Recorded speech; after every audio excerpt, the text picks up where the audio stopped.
This podcast of the Equine Forum is brought to you by the University of Louisville Equine Industry Program at the College of Business. It all begins in 15 seconds right after this word from our podcast sponsor. The University of Louisville Equine Industry Program at the College of Business is now offering a graduate certificate, which can be completed in 15 or 30 weeks and be done as a standalone or used as 20% of your MBA. Classes at both the undergraduate and graduate level are forming now for August. From the rail to your radio, this is the Horse Racing Radio Network. It's Jace's Road, who's finding this final fairgrounds furlong. Jace's Road leads determinately by 3.5 with Raising King, and the winner is Then Hay Strike. It's Jace's Road. Jace's Road wins here by 5 in the Gunrunner Stakes. Instant Coffee coming down the center. Red Route 1, and from the back of the pack, Dennington is on the scene as well. They're inside the final 16th. Instant Coffee comes away with the lead. Instant Coffee won it. Welcome to the Equine Forum, presented by TwinSpires. Good Night Olive, Wicked Halo tries to get engaged, but still fourth and behind horses CC fifth. Good Night Olive the leader. Good Night Olive by 2. Echo Zulu, then Wicked Halo. CC on the upside is fourth. Good Night Olive. Iran Ortiz Jr. victorious in the Breeders' Cup. Spectacular bid on the outside. Flying Paster second from between horses. How rewarding on the rail and Rosie Seville. They come to the 16th pole. Spectacular bid drawing away to lead by 3. Spectacular bid in front. Bill Shoemaker aboard. Spectacular bid wins the Malibu Stakes by 4. Now here's Mike Penna. Good morning once again, everyone. It is post time for the show that launched a network, the Equine Forum, presented by TwinSpires right here on the Horse Racing Radio Network. Mike Penna, Baron of the Backstretch, wishing everyone an official, happy, healthy, and prosperous new year. This is the first time I've had the opportunity to talk with you since the calendar turned, and as always, I am with you this morning right up until 11 a.m. Eastern on Sirius 216, XM 204, affiliates in Lexington, Louisville, and across the country, and streaming worldwide and podcast on our website, horseracingradio.net. And don't forget, I tell you every week that you can listen to our podcast of this show and all of our shows on our website or wherever you are accessing your podcasts. Well, in just about 3.5 hours, we are going to know the finalists in each of the Eclipse Award categories. They are scheduled to be announced on FanDuel TV right around 11:30 Eastern. And as typically the case, many of the categories will offer very little drama and very little debate, quite frankly. Flightline is going to be Eclipse champion Older Dirt Male, and he is going to be Horse of the Year. There are some who don't feel a horse with a 3-race campaign, albeit 3 Grade 1 wins, should be voted Horse of the Year. But I think those folks are going to find themselves in the minority when Horse of the Year is announced at the Eclipse Award ceremonies on January 26th. Forte and Wonder Wheel don't figure to get much opposition in their respective juvenile categories. Nest will be champion 3-year-old filly. Goodnight Olive, you just heard the clip of her winning the filly and mare sprint. She should walk away with the female sprinter title. Malathot is likely to be the champion older female. Inaugural Ortiz Jr. is going to be the nation's top jock of 2022. But there are other categories that are not so cut and dry. And I have seen several voters cast their support behind Cody's Wish for champion sprinter. I am not one of them. My vote went to Breeders' Cup Sprint winner Elite Power because I don't view the Breeders' Cup Dirt Mile as a true sprint race, especially when you consider the fact that the race was run around 2 turns at Keeneland this year. I don't think that's a true sprint race, so I don't think you can count that in Cody's Wish's favor, as impressive as it was. And as great a race and as great a moment as it provided us, I don't think you can count that race as a sprint victory for Cody's Wish, which leaves him with 1 sprint win this year. And it was a good one. It was in the Forgo. Grade 1 sprint win, but he only had the 1. And I think both male and female turf horse categories are going to offer some intrigue. And again, all of those winners will end up being announced live at the Eclipse Awards ceremonies in Florida on January 26th. And in about 3.5 hours, we'll know each of the finalists in all of those categories. Unlike those categories, there is no such drama associated with the Media Eclipse Awards, which are announced prior to the ceremony. This year's media winners were announced by the NTRA yesterday, and it is with great pride and great humility that I make the announcement here this morning of HRRN winning our third Eclipse Award, this time for our coverage of the Breeders' Cup Classic from Keeneland. And I remember getting the call in 2010 to inform us that we had won our first Eclipse Award for our coverage of that year's Breeders' Cup Classic. And I remember using the word overwhelming to describe what I was feeling at that moment when I heard those words, that you had just built something that had achieved an Eclipse Award. 13 years later, that same feeling still applies. But I also included the words special and humbled when I was asked about what it meant to win a third Eclipse Award for both me and certainly to my wife, Michelle, who has taken every step of this journey along with me. And I also remember being asked to join the gentleman who would become my mentor, Pete Coulis, on his weekly Saturday morning radio show in 2003. This April will be my 20-year anniversary since starting on radio. That was this very same show you're listening to right now, as a matter of fact. At that time, it was 1 hour. There were no commercial breaks. Pete would read every single commercial break live on air. So there were no step-aways for a commercial break. You didn't get a break in that hour. And then after the commercial break, we would welcome a guest. It was very unique. I had zero radio or media experience, and I remember not wanting to open my mouth when he started that first show and introduced me for the first time. I was scared to death. But I'm so grateful to Pete for the coaching that he provided to me through that moment and so many other moments in those early days. And when we won our first Eclipse Award in 2010, all winning media members were brought up on stage as part of the ceremony, just like any other winner would be. And we were all given the opportunity to say a few words and deliver an acceptance speech to thank everybody involved. Because I tell you all the time, no matter what you're doing in this sport, whether you're a trainer or you're a jockey coming up through the ranks, or you're on the media side of things, or you're working at a racetrack, or whatever it is, in any facet of life, it takes a village. You don't do it alone. So we were given the time to give that acceptance speech. Unfortunately, that is no longer the case, as all media winners are now required to record their speeches prior to the ceremony, and those speeches are limited to no more than 30 seconds in length. Hell, my producer, Lee Delapina, who's sitting back in the studio now, will be the first to tell you, it takes me 3 or 4 cuts to record a 30-second commercial sometimes, most of the time maybe, because the first couple I do are always 35, 37, 38, 40 seconds long.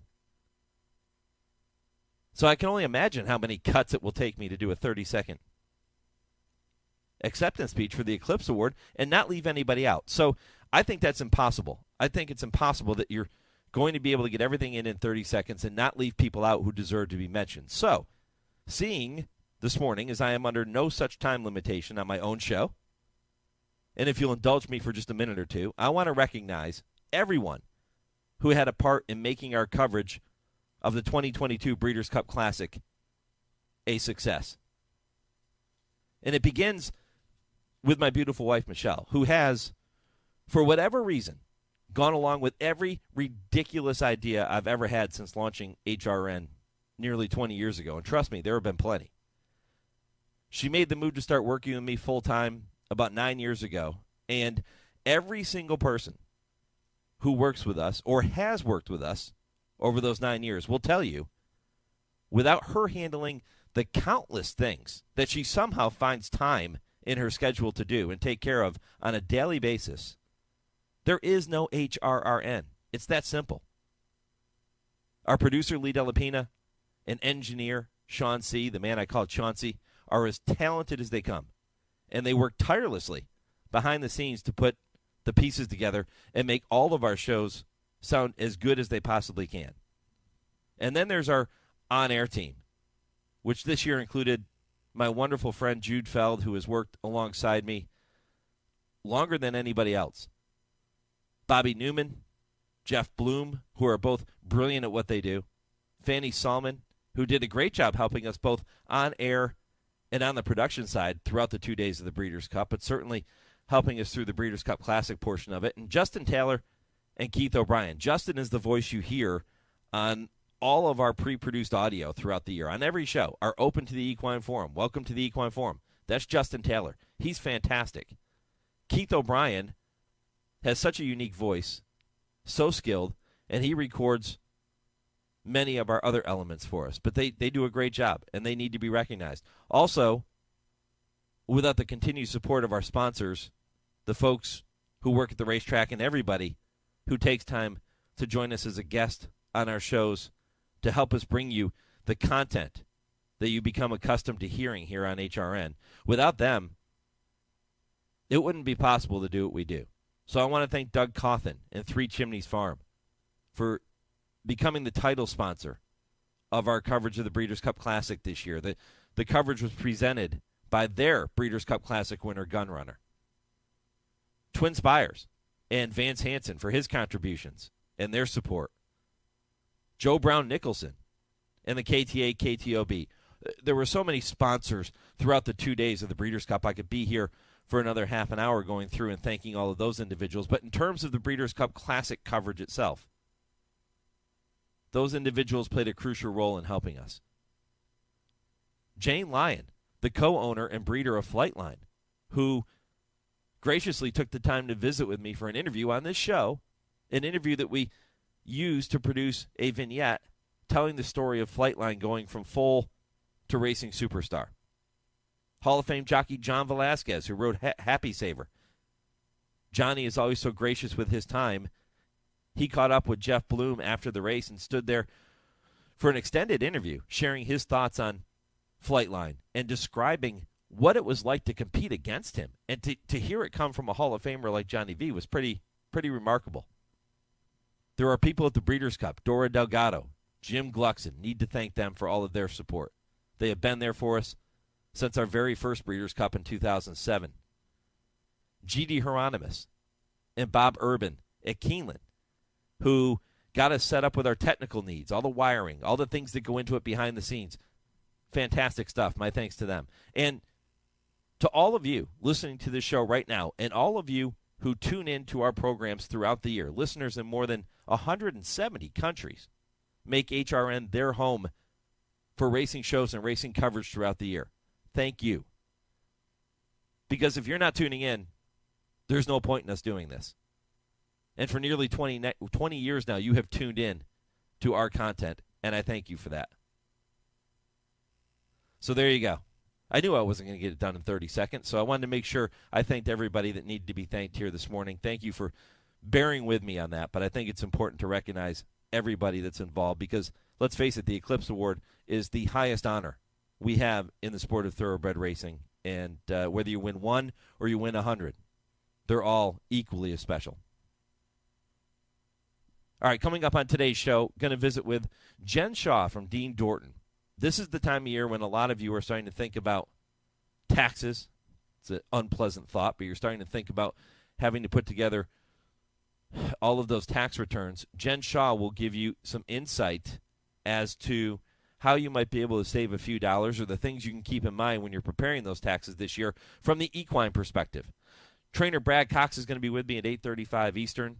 Brad currently has 6 of the top 15 horses in the Derby's point standings. Incredible. He's loaded. I'll talk to him about each of those 6 at 8:35. Steve Walker is going to be with me at 9 o'clock. Tomorrow is the 23-year anniversary of Steve winning the inaugural NTRA Handicapping Championship. That was in 2000. He was the Handicapper of the Year that year. I'll get a chance to talk to Steve and look back on that moment and look ahead to the things he's learned over the past 23 years about handicapping. Should be an insightful conversation. Frank Hopf is the assistant GM at Sam Houston. They opened their doors yesterday with no simulcasting. I'll talk to him at 9:20. We'll talk about that situation in Texas. And Gary Palmisano will be with me at 9:40. Gary now with Churchill Downs. But today he's at the fairgrounds for a stakes race named in honor of his late father. This is the first running of that race. And Gary's going to look back on his dad's legacy in racing at 9:40. 10 o'clock, the TwinSpires Triple Play with Vance Hanson. That begins hour number 3. Kurt Becker Stroll through racing history at 10:20. And at 10:30, I ask, they answer with trainer Dale Romans, turf rider Tim Wilkin. That's how we will wrap up the show as we do every week. Poll question for you. You can go to @HRRN on Twitter, Horse Racing Radio Network on Facebook. Or if you don't do social media, email the show, mike@horseracingradio.net. Which trainer will win the Eclipse Award? That's another very tight race. And I've seen votes come out on both sides. Which trainer will win the Eclipse Award? Chad Brown, Todd Pletcher, and I'll give you an other category because some people do feel it should be somebody other than those two, but those are the two that will battle it out for the most part. Chad Brown, Todd Pletcher, or other. If you choose other, specify and let me know which other trainer you feel will win the Eclipse Award this year. @HRN on Twitter, Horse Racing Radio Network on Facebook, or email the show, mike@horseracingradio.net. I'm back to talk taxes with Jen Shah right after this on the Equine Forum, presented by TwinSpires on HRRN. Race to TwinSpires, where you can unlock a $25 risk-free bet. Just use the code HRRN25 when you sign up. And if your first bet doesn't win, TwinSpires will refund your account up to $25. Wagering on the app is fast with free past performances, insider picks, and power plays every day you wager. TwinSpires. Download the app today to earn your $25 risk-free bet. Void where prohibited. For terms and conditions, visit TwinSpires.com. Must be 18 or older, 21 and older where applicable. For help with a gambling problem, call 1-800-GAMBLER. Airdrie Stud is proud to announce the arrival of Grade 1 winning millionaire Happy Saver for the 2023 season. Happy Saver boasts one of the most important female families of the century, as his third dam is Broodmare of the Year Weekend Surprise, dam of the legendary AP Indy. Undefeated in his first 5 starts, Happy Saver capped off his perfect 4-for-4 season with an emphatic victory in the historic Grade 1 Jockey Club Gold Cup. And Happy Saver stays undefeated. He steps up and he wins the Grade 1 Jockey Club Gold Cup. Airdrie Studs, Happy Saver. Think about it. There's plenty to bet on at Gulfstream Park this January with the return of the championship meet, featuring live thoroughbred racing Wednesday through Sunday and the $3 million Pegasus World Cup on Saturday, January 28th. Enjoy the races outdoors from the Carousel Club or cool off in a private suite or a restaurant 10 Palms. For stake schedules, reservations, and tickets, head to GulfstreamPark.com. My name is Abel Escanos. Listen to Horse Racing Radio Network. You're listening to the Equine Forum on HRRN, presented by TwinSpires. 3/4 112.43, and they're into the stretch, and it's Tax in front. Global Campaign, War of Will on the inside. Tacitus is closing through an opening down toward the rail. Into the final 16th. It is Tax in front. Tacitus on the inside is second. He's trying to come and get Tax. The Ortiz brothers, Tax on the outside. Tacitus at the rail. And it is Tax in around Ortiz in the Jim Dandy. Tacitus was second, and then it was Global Campaign, Laughing Fox, and War of Will. And a final time of 149.28. Welcome back to the Equine Forum, all presented by TwinSpires on this Saturday morning and every Saturday morning. Mike Penna, Baron of the Backstretch, with you right up until 11 a.m. Eastern. That was Larry Colmus with the call of the 2019 running of the Jim Dandy, won by Tax. And Tax is an appropriate horse to use in that rejoin clip because I now get a chance to talk taxes with my good friend Jen Shah from Dean Dorton. She does a tremendous job, and the entire team over there just fantastic to answer all of your tax questions. Jen, good morning. Mike, good morning. Thanks for having me, and congrats on your all's Eclipse Award. Oh, thank you so much. Really do appreciate it. And, you've been with us for a long time. Dean Dorton has been a sponsor of ours for a long time, so you help put the gas in the engine, and I really appreciate that. But you and I have become friends because of another endeavor that we were part of together, which were the Ownerview panels, the Ownerview conferences that take place that the Jockey Club puts on. And I got a chance to meet you there and sit in and moderate a few panels and talk taxes and some of the business end of racing. And a lot of people say, hey, how on earth do you make that, how do you make that sexy? How do you make it interesting? But I'll tell you, every time I walked away from one of those panels, I learned something, something different, and usually many things. Well, I think we had a really good moderator for a lot of those panels, which probably made it a little bit more interesting. Yeah, I'll tell you, they actually were very, very fun. But when people start looking ahead to filing their taxes, this is the time of year they start thinking about all of that. They're getting their stuff together. What are some of the things that people need to keep in mind as we dive into this tax season here in 2023?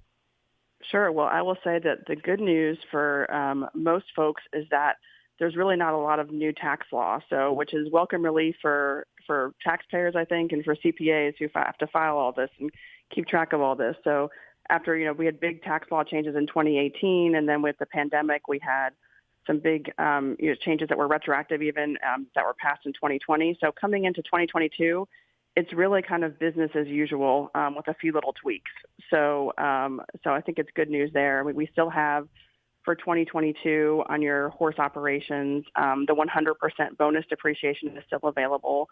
So if you've purchased and placed in service qualifying assets, which would be most horses, and significant farm improvements, barns, fencing, certain vehicles, equipment, those still qualify for the 100% write-off in 2022, which decreases slightly to 80% in 2023. So, so we were working with a lot of people at the end of the year just to figure out what they should be buying, what they shouldn't be buying. So, that type of thing.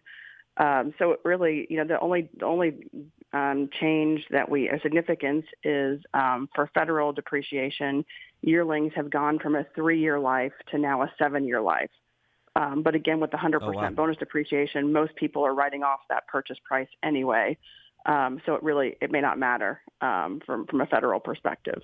So meals are continue to be 100% deductible for meals spent at restaurants. Or so if you're out, you're taking clients out, those are usually 50% deductible. But through 2022, the whole idea was to encourage people to dine out and support the restaurant industry. And so that remains 100% deductible for federal purposes.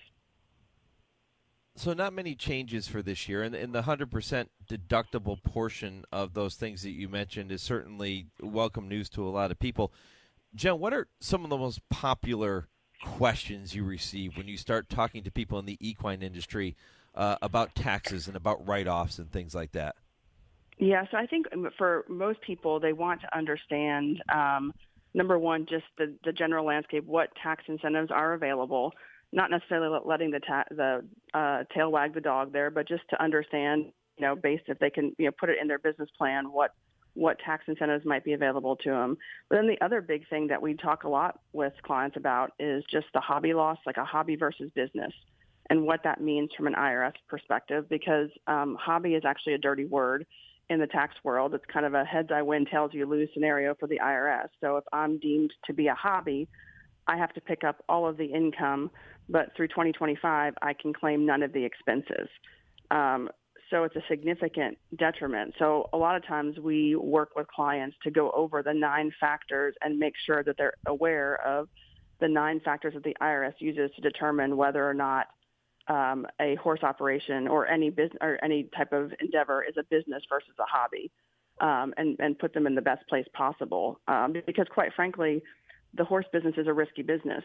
And so is the potential, and with the depreciation, there is a potential to generate years of losses before an income opportunity, just the way that the tax law works and the especially if you're on the breeding side. So we do have a lot of those discussions about how best to position yourself to try to make money, number one, in the business despite it being risky. And then number two, just put yourself in a defensible position in case there's ever an IRS audit of your horse operations.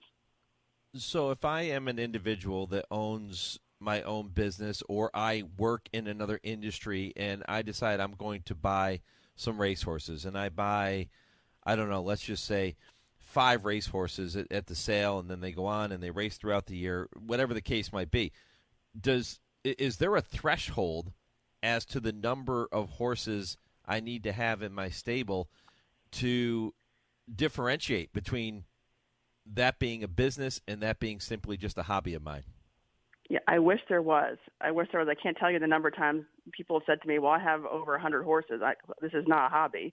But right. there is no bright line safe harbor test. It's really, are you running your horse operations with the intent to make a profit? So are you keeping good quality books and records? And what are you doing with those books and records? So, for example, there's some recent case law out there that takes it one step further and says, yeah, well, we get that they were keeping good books and records, but what were they doing with them? So were they evaluating on an annual basis what was working, what wasn't working? If it wasn't working, what were they doing to change it, to try to make a profit? So, so it's not a bright line test. And there's also hobby loss rules, which I've been talking about, are different from what's called active versus passive participation. So hobby versus business is kind of the first layer to pass to make sure you're operating as a business. And then you look at the active versus passive rules to see if you're considered an active participant. And that's the so-called, or the most commonly used 500-hour rule. So am I spending at least 500 hours a year on my endeavor? So I can be a business and be a passive person and not spend 500 hours. So like in your example, when you have 5 racehorses, maybe you are spending 500 hours, maybe you're not. But that could be a business endeavor. It just may be a passive business endeavor versus active. And that designation really doesn't impact the amount of loss. It just impacts potentially the timing of when you can claim the loss on your business. So it's 2 different distinct limitations. Okay, yeah, it makes perfect, well, it makes sense. I won't say perfect sense, but it makes sense. And I'm going to guess that every owner or every person that you deal with in the industry on any level, everybody's an individual, right? We hear trainers talk about training their horses and treating each horse as an individual. I would assume everybody's situation has to be slightly different. Completely. And so I'm mostly talking about, when I'm talking about it, I'm mostly talking about individuals who own horses, but we've got clients that own them through C corporations, because back in 2018, the C corp rate went down from a high of 35% down to 21%. So we've got, and some non-U.S. owned horses. So we've got people that operate in C corporations, which are under a different set of rules. But for the majority of people, they either operate through individuals directly, or through flow-through entities like partnerships or S corporations that would eventually flow to the individual return. So that's the majority of investors. Let me ask you about the farm side of things with folks that are breeders. I know many people will also breed and race, but let's just say they breed, they sell horses at the sale. Different animal there, I would assume. Yeah, so commercial breeders, it's interesting with them because, quite frankly, they don't sell most of their stock until September, November. So a lot of times we don't really know what their year looks like until third, fourth quarter. So it's always, kind of an interesting run up to year end. But essentially, they're able to deduct stud fees up front that are incurred, the expenses, the cost of essentially raising the foals that they'll sell, probably as typically as yearlings, some as weanlings. But there's that potential for deductions ahead of time before the income opportunity, whether they sell or they retain the foal to race. But again, with the bonus depreciation, if they did significant improvements on the farm, like land improvements, roads, fencing, barns, those all qualify still for the 100% deduction, and they'll still qualify in 2023 for 80%. So it's still very beneficial. Visiting with Jen Shah from Dean Dorton based in Lexington. You can talk to her about their services. You can talk to all their team about their services, and they offer so many great different products and different services over at Dean Dorton. But Jen, if people come to you, what's the most important piece of advice you give to folks when they start coming to you or to the team at Dean Dorton and ask about taxes? Yeah. So what I like to say is if the intent is to run your horse operations as a business, treat it like your other successful business endeavors. Keep good books and records. Invest in some good accounting systems and good checks and balances. Surround yourself with good advisors and listen to their advice. We like to partner alongside people who don't just see us as a firm that's going to do their tax return, but really more see us as part of the advisory team, that really sort of stays out of the way from an operational perspective, because that's where they have other advisors, but quite frankly, helps them from a financial and tax perspective. So we really like to partner up with our clients and not just see them once a year just to do their tax returns. And you can go to deandorton.com to learn more about working with Jen and the team over there. Jen, anything folks need to know in particular about Dean Dorton, the firm itself? Well, there's about 350 of us in Lexington, Louisville, and now Raleigh, North Carolina. So we keep expanding our presence. We have about 40 of us that focus primarily on equine, and we offer a variety of services. You can go to our website, as Mike mentioned, deandorton.com/equine, and we've got a bunch of technical materials in there, some sales and use tax guidance. We also do lots of consulting, outsourced accounting, so we act as the farm office for farms and for a lot of racing syndicates. And we also have technology services. So we do run the gamut of accounting and consulting that we provide. Well, Jen, as we mentioned at the beginning of the conversation here this morning, and as we mentioned at the end of all of our panels we did with OwnerView, taxes and the business side of things might not always be the most compelling or sexy topic to talk about, but I've said it for years that it is truly one of the more critical things to keep in mind as you move into the new season and throughout your racing career, no matter what level you're participating in. So I really appreciate you taking some time here this morning to give us a capsulized version of what folks can expect, and we hope that they contact you and the team to walk through some of those tax needs here in 2023. Thanks so much for having me on, Mike. Always a pleasure. All the best, Jen. Happy New Year. Happy New Year. Bye-bye. All right, Jen Shah, Dean Dorton. Again, deandorton.com is where you can go to learn more. They are fantastic. All right, coming up next, you're going to hear from trainer Brad Cox. He has 6 horses currently in the top 15 of the Derby point standings. That's one hell of a percentage. I'm going to talk to him about those horses coming up next, right after your Legends of the Turf. On Sunday afternoon, October 28, 1973, 40,000-plus fans turned out at Toronto's Woodbine Racecourse in somewhat less than auspicious weather to witness the 36th renewal of one of North America's premier racing events. It was the Canadian International Championship Stakes over 1 5/8 miles on the grass. The object of all the attention in the race was the Meadow Stables Secretariat, who'd amassed a record of 15 wins in 20 starts going into the event. He was the American Triple Crown winner, having been the first to accomplish that feat since Citation in 1948, had set 3 track records, a course record, and 2 world records, and he was unscathed on the greenery. He had been Horse of the Year at 2 and was being mentioned in the same breath as the legendary Man o' War in terms of ability. There was a genuine feeling of excitement surrounding his appearance in the International. His owner, Penny Tweedy, and his conditioner, Lucien Lauren, had selected this race over the Prix de l'Arc de Triomphe, the Jockey Club Gold Cup, and the Washington, D.C. International for this particular start. On this championship day, people were lined up 3 deep along every path he took to catch but a fleeting glimpse of this marvelous thoroughbred who had been bemonikered Big Red, the same as the aforementioned Man o' War. There were 11 other horses entered in the race, which brought the net worth to the winner to a rather tidy $92,000 plus. The reasons for the competition were, first, that Secretariat's regular rider, Ronnie Turcotte, was not to be in the saddle. He had received a 5-day suspension in New York, which precluded his availability as reinsman aboard Big Red. Eddie Maple drew the riding assignment, and he had been accustomed to riding Reva Ridge, Secretariat's stablemate. Secondly, the turf at Woodbine was softer and more dense than at Belmont, where Secretariat had great success on the grass. At post time, the weather conditions turned abominable, from a slight drizzle to a light sleet. Late on that Sunday afternoon, Kennedy Road went on out to set the early fractions and continued in the band after the first mile, setting fractions of 47-2 for the half, 137-3 for the mile. That was all she wrote, so to speak.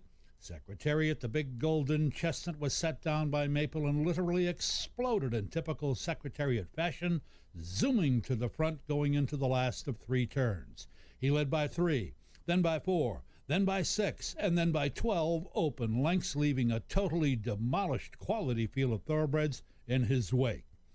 At the furlong marker, Maple eased up on the big colt and allowed him to waltz home the easiest kind of winner by 6 open lengths in a final time of 2:44.4, that time being only 4 ticks off the track record, and this in spite of being eased up, so to speak, at the end. With a 92,000-plus winner share of the purse, he pushed his career earnings to a new all-time single-season mark of $860,000 and surpassed the great Damascus's mark in so doing. He also became the 4th greatest money winner of all time, trailing only Kelso, Roundtable, and Buckpasser. It all happened on a meteorically, so to speak, miserable day before 40,000-plus racing fans at Woodbine in Canada, Sunday, October 28th, 1973, in the Canadian International. A truly great performance and indeed a great moment in thoroughbred racing. Race the Twin Spires, where you can unlock a $25 risk-free bet. Just use the code HRRN25 when you sign up. And if your first bet doesn't win, TwinSpires will refund your account up to $25. Wagering on the app is fast with free past performances, insider picks, and power plays every day you wager. TwinSpires. Download the app today to earn your $25 risk-free bet. Void where prohibited. For terms and conditions, visit TwinSpires.com. Must be 18 or older, 21 and older where applicable. For help with a gambling problem, call 1-800-GAMBLER. New to Coolmore America for 2023 is Jack Christopher. A son of top sire Munnings and a 3-time Grade 1 winner, Jack Christopher was an 8 3/4 length winner on debut at Saratoga at 2 before winning the Grade 1 Champagne with a whopping 102 buyer. His 3-year-old campaign included wins in the Grade 2 Pat Day Mile, the Grade 1 Woody Stevens by 10 lengths, and the Grade 1 H. Allen Jerkins. Jack Christopher stands at an introductory fee of $45,000. Call the team at Ashford today to book your mare before he fills up. Racing fans, Santa Anita's Classic Meet is underway, and there has never been a better time to experience world-class racing and so much more at the Great Race Place, including a wide variety of dining experiences along with trackside promotions and, of course, our infield family fun zone, all at the foot of the majestic San Gabriel Mountains in Arcadia. This Saturday is Cal Cup Day with 5 state-bred stakes, including the $200,000 Cal Cup Derby, which was won in 2014 by eventual Kentucky Derby and Preakness winner and 2-time Horse of the Year, California Chrome. Additionally, on Saturday, there will be a mandatory payout in the 20-cent Rainbow Pick 6 jackpot, and it's expected Saturday's total Rainbow 6 pool will exceed $3 million. Saturday is also the beginning of an all-new wager, the first Coast-to-Coast Pick 5. It's a $1 minimum bet with a player-friendly 15% takeout, covering 5 races from Santa Anita and Gulfstream Park. The first Coast-to-Coast Pick 5 will be offered each Saturday and Sunday throughout our Classic Meet. First post time is at 12 noon. You're listening to the Equine Forum on HRRN, presented by TwinSpires. Victory formation. He's at the top of the stretch, and he's built up a 3-length lead. The whip is out on Western Gent. Angel of Empire is at the rail, and Victory formation comes to the final 16th in front by 2 lengths. Angel of Empire is running a very good race, trying to run down his stablemate, but he's going to be second to the Sparty Jones Stakes winner, the undefeated Victory formation. Victory formation beat Angel of Empire. Brad Cox 1-2. Dennington might have just nipped Western Gent for 3rd. Brad Cox 1-2. Brad Cox loaded, at least at this point, on the road to the Kentucky Derby. He currently has 6 of the top 15 horses in the point standings, including Victory formation and runner-up Angel of Empire. He has 3 of the top 6 ranked horses sitting here on January 7th. A long way to go, but boy, is he in great shape early on in the season. And Brad is always kind to spend a few minutes with me. I know he's busy, so Brad, we won't keep you all that long, but wanted to welcome you to the program and wish you an official Happy New Year. Congrats on all the success. Good morning, Mike. Thanks for having me on, and Happy New Year. Yeah, Happy New Year to you. Victory formation goes along with Jace's Road, Instant Coffee, Loggins, Verifying, and Angel of Empire as those 6 horses in the top 15. Is this the strongest hand you've ever held at this point in the season? Well, yeah, I mean, in regards to numbers, yeah, I mean, we've, just kind of on the Derby scene, I'd say the last, 3 or 4 seasons. And, we're now starting to get colts over, like I said, the last 4 or 5 years that's put us in a position. But, yeah, I think from top to bottom, yeah, for sure, we've got more in regards in just numbers, yes. We obviously had a very good hand a couple of years back with Mandaloon and Essential Quality and Caddo River. So, we got a long ways to go. I mean, I know it's January, April with horses. That's a long way to go. So, yeah, it unfolds. Can you let yourself get excited at this point, or do you kind of have to rein yourself in and take a step back and say, okay, like you just mentioned, it's only early January? Yeah, I think you have to be realistic, and you kind of have to know that it really is a long way to go to get these horses there, and we're going to be put in positions where we're going to have to run a few of these against each other, well, like we did on New Year's Day with Victory Formation and Angel of Empire. So they'll sort themselves out. I mean, we don't we want to run horses in spots where they're competitive. We just don't want to just show up taking a chance or taking a shot. We're all about, trying to, be a factor in these races and leading over horses that really do,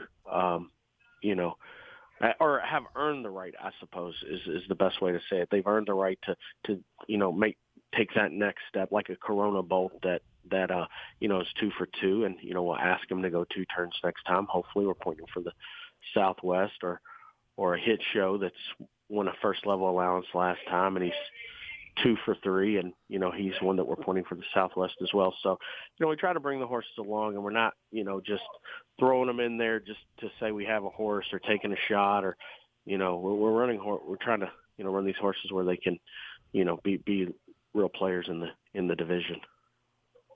I want to get your thoughts on each of them individually here in a minute, but I was just thinking as you were talking there, you mentioned Corona Bolt, and that would be if indeed he runs well in the Southwest. Let's say he jumps up and now there's 7 horses in the top 20 for Brad Cox.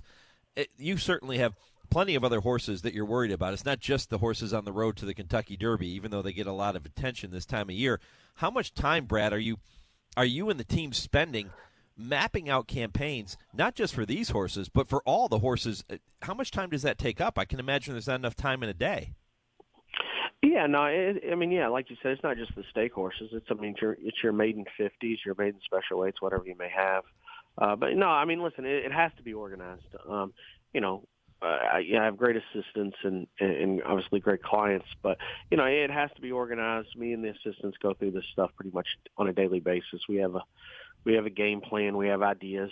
We'll have a plan A and a plan B, and sometimes a plan C for a horse. And between this time of year, between obviously Oaklawn, Fairgrounds, and Turfway, we try to separate these horses and have them in spots where they can compete. And but no, it does take some time and strategizing and planning, and sometimes it works out and sometimes it don't. I always say if you're winning at 25%, that means it's working out 25%, and 75% of the time it's not.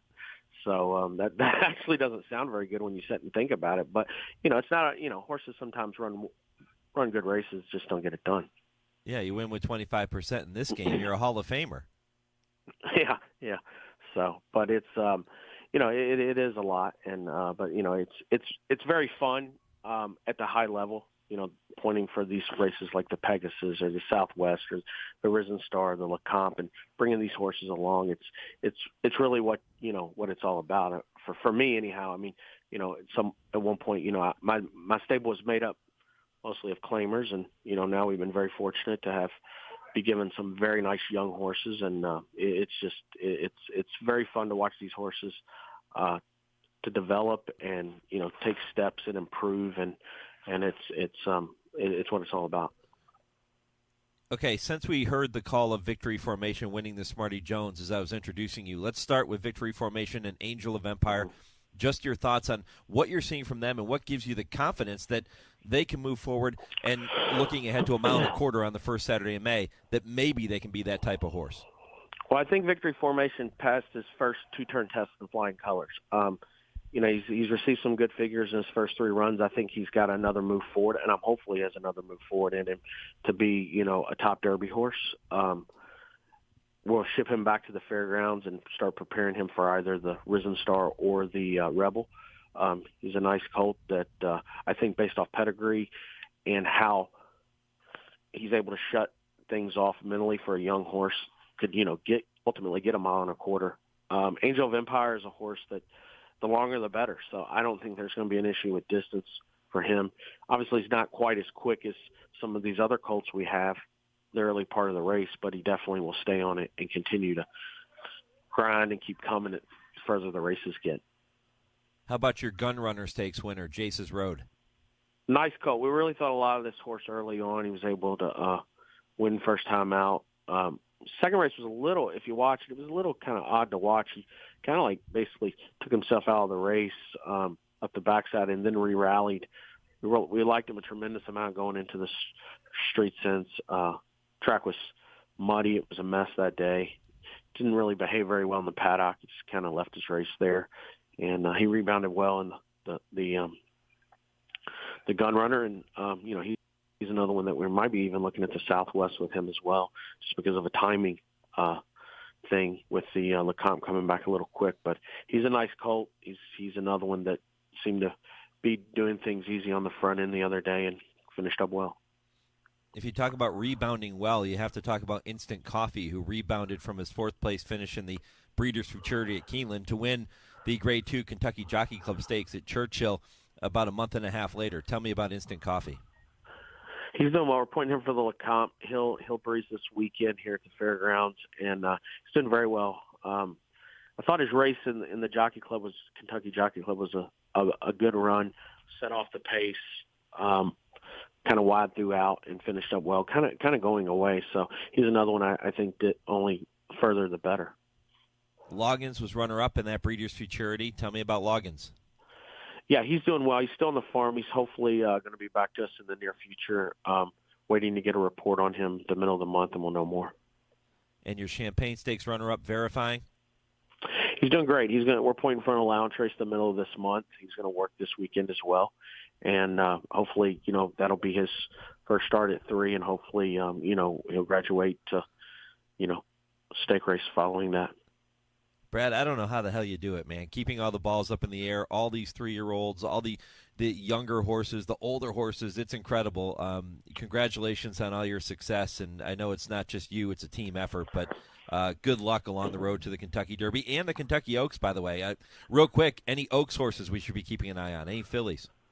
Yeah, no, we have Dazzling Blue's a nice filly for Juddmonte. She'll get her first 2-turn test next time out.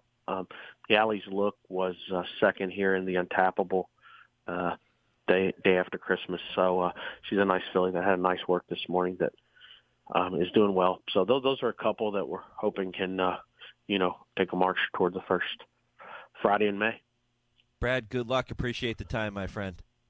Thanks, Mike. Talk to you soon. Thanks. All right. Brad Cox here on HRRN. And, listen, I mean, you talk about having, and I get that it's only January 7th, right? But you talk about having 6 of the top 15 horses in the point standings right now. At least you got a shot, right? And you have horses that can compete, at least at this point, in those 3-year-old stakes races.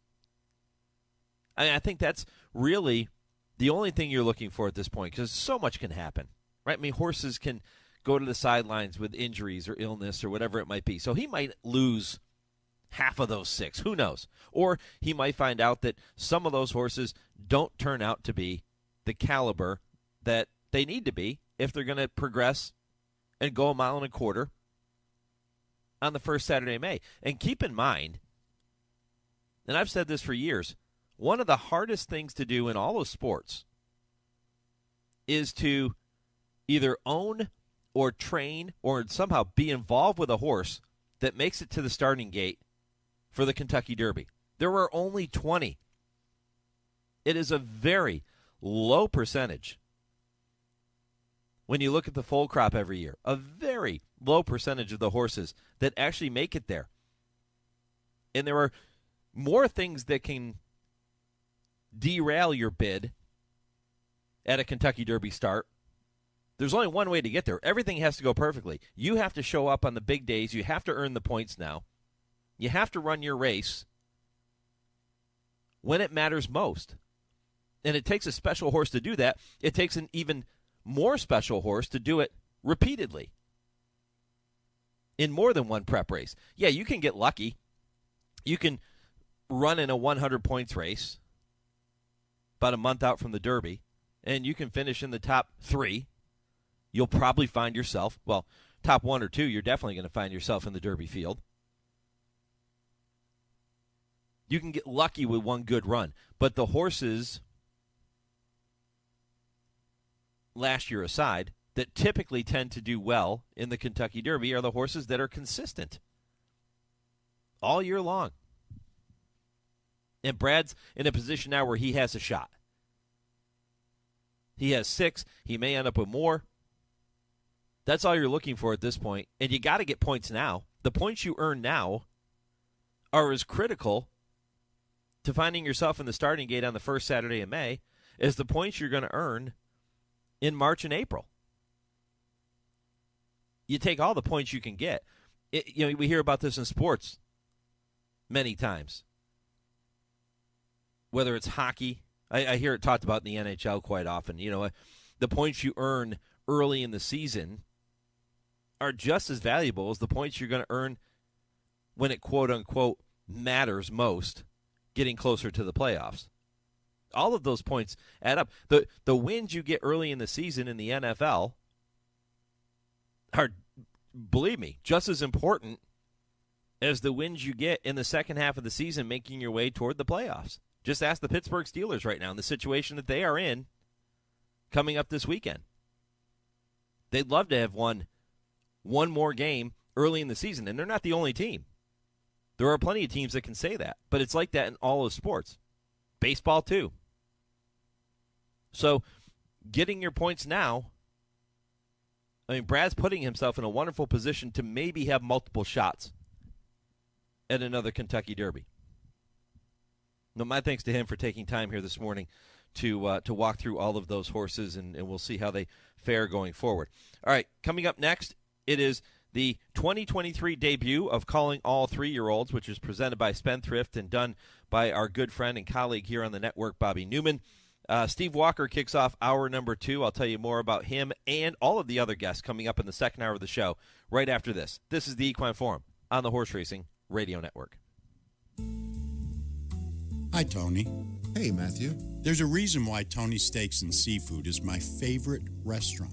It's because I want to feel part of the family. Isn't that right, Tony? That's right. There's a saying on the wall that I truly believe in. There's always room for one more at our table. We just want you to be part of our family.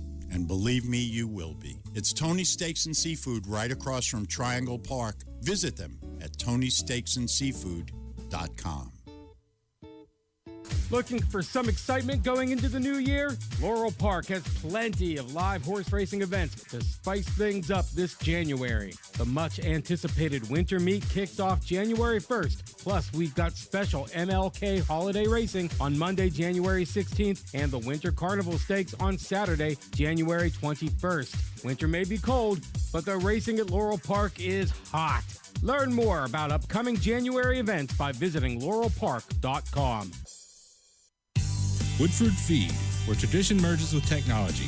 Family owned since 1940 and providing exceptional customer service, Woodford Feed specializes in the highest quality feed, using only the finest ingredients to ensure optimal nutrition for your horses. In addition, Woodford Feed can help with all your farm needs, including field seed, fertilizer, and weed control. So whether your horse is sprinting around the racetrack or has a foal by her side, count on Woodford Feed to provide the quality nutrition necessary to perform at the highest level. Woodford Feed, Versailles, Kentucky.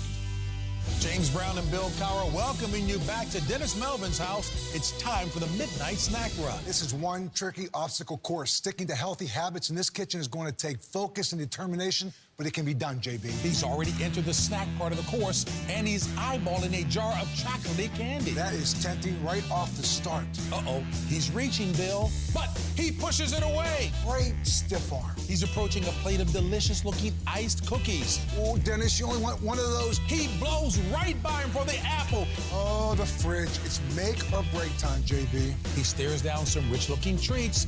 Uh-oh, looks like he's headed for the soda. Wait, he jukes left, grabs the water bottle, and shuts the door with his elbow in record time. Unbelievable move. I gotta see that again. And he's out. He even turned off the light. That's the way you execute a midnight snack run. Stand Up to Cancer and Rally want you to reduce your risk for cancer. Go to takeahealthystand.org.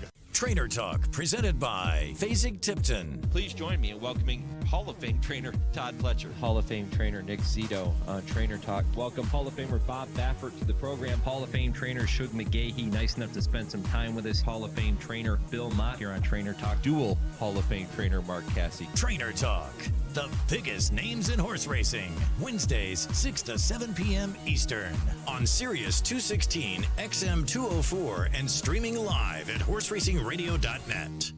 You're listening to the Equine Forum on HRRN, presented by TwinSpires. They're all in line. And they're off. Spendthrift Farm presents Calling All 3-Year-Olds with Bobby Neuman. It's the first Calling All 3-Year-Olds of 2023, and it probably makes sense to start off with the only horse who likely already has a guaranteed spot in the Kentucky Derby starting gate, Forte. The Todd Pletcher trainee won both the Breeders' Futurity and Breeders' Cup Juvenile as a 2-year-old, which earned him 40 valuable Kentucky Derby qualifying points.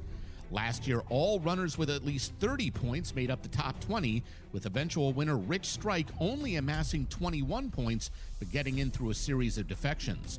So Forte is likely in, and he should be back in action March 4th in Gulfstream's Fountain of Youth, followed up by a start in either the Florida Derby or Bluegrass before heading to Churchill Downs. In recent weeks, Derby hopefuls Practical Move, Wild Atlantic Storm, Jace's Road, and Victory Formation have each earned 10 points with stakes wins. There are 2 stakes this weekend worth 10 points to the winners, too. We start today at Aqueduct with the Jerome.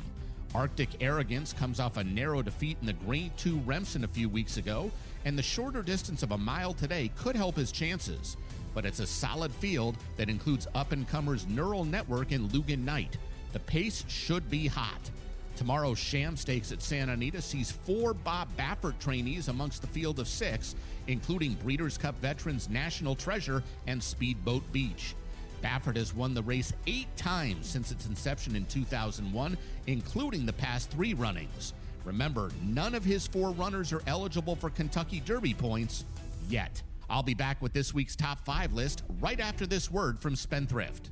Spendthrift Farm introduces new for 2023 Classic winner Mo Donegal. A leading 2-year-old of his class, Mo Donegal won the Grade 2 Remsen Stakes to close out his juvenile campaign before going on to win the Grade 2 Wood Memorial and Grade 1 Belmont Stakes as a 3-year-old, joining Nyquist as Classic winners by Uncle Mo. And it will be Mo Donegal to win the Test of the Champion, the Belmont Stakes. Mo Donegal became the first horse this century to capture New York's prestigious Remsen at 2 and Wood Memorial at 3. Mo Donegal, the newest Classic winner, standing at Spendthrift. This week's top 5 list of Derby contenders looks like this. Number 5, Giant Mischief. The son of Into Mischief was way too far back early in the Springboard Mile, but still ran well. He should improve as the distances increase. Number 4, Jace's Road looked great in the Gun Runner, could return in the LeCompte at Fairgrounds on January 21st. Number 3, Cave Rock looked nervous and uncomfortable prior to the Breeders' Cup Juvenile and finished second when clearly not at his best. He's capable of better. Number 2, Forte. The Breeders' Cup champ has been very professional and is getting a short rest. Next start likely in the Fountain of Youth at Gulfstream on March 4th. And number 1, Arabian Night. The Baffert trainee isn't eligible for Derby points yet, but his maiden win on the Breeders' Cup Saturday undercard was monstrous, and he's been working consistently since that win. That's your Calling All 3-Year-Old segment presented by Spendthrift, the Breeders' Farm. And with that, I give you the countdown. 119 days, 8 hours, 46 minutes, and 10 seconds away from the Run for the Roses, Saturday, May 6th, beneath those Twin Spires at Churchill Downs. Starting to get a little bit of Derby fever on this first Saturday in January 2023. Poll question today. I asked you, which trainer will win the Eclipse Award this year? Again, the finalists are going to be announced on FanDuel TV coming up at 11:30 Eastern. Pretty sure Chad Brown and Todd Pletcher are going to be among the finalists. I'm a little surprised at the way the voting. I am and I'm not. Currently, because I think this is a very close race. They weren't separated by all that many wins at the end of the season. Chad Brown had slightly more wins and had slightly more earnings, purse earnings, than Todd Pletcher. And Chad Brown had one more grade 1 on his resume in 2022 than Todd Pletcher did. With that said, 67% of HRRN Nation are saying it's Todd Pletcher who's going to walk away with the Eclipse Award.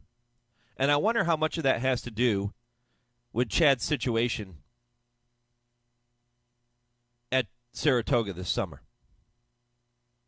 I have a feeling a lot of people are viewing that in a very tight race and saying, okay, let's look at the beyond what happened on the racetrack, and let's look at what happened off the racetrack. Whether that's right or wrong, I don't know. But I think it's going to play into it, and obviously is with all of you throughout HRRN Nation saying 67% saying it's going to be Todd Pletcher. I also voted for Todd Pletcher because I do think it matters how you conduct yourself away from the racetrack and represent the sport. And Todd Pletcher has always represented the sport with the utmost class. Not that Chad has not, but I think when it comes down to a close race like this, I think a lot of people are going to hold that against Chad Brown. And Todd Pletcher currently a runaway. And I'm shocked that it's not closer than it is. But keep those votes coming at HRN on Twitter, Horse Racing Radio Network on Facebook. Another way to do that. If you want to email the show, if you don't do social media, send me an email with your thoughts on that poll question, mike@horseracingradio.net. By the way, one vote for the other category. Chris chimes in and says, Steve Asmussen for me. Been an Epicenter fan all year long. There's also Jackie's Warrior and Clariere. Always love his horses. Yeah, Steve Asmussen will get some respect. I don't think he'll find himself holding the hardware at the end of the night on January 26th, but certainly deserving to be among the finalists if that turns out to be the case at 11:30 Eastern this morning. All right, Hour 2 begins with Steve Walker, the 2000 NTRA Handicapper of the Year after winning the inaugural Handicapping Championship. That happened 23 years ago tomorrow. He'll join me to kick off Hour 2 right after I pause 10 seconds for station identification and your Visit Barbados racing update. This is the Horse Racing Radio Network.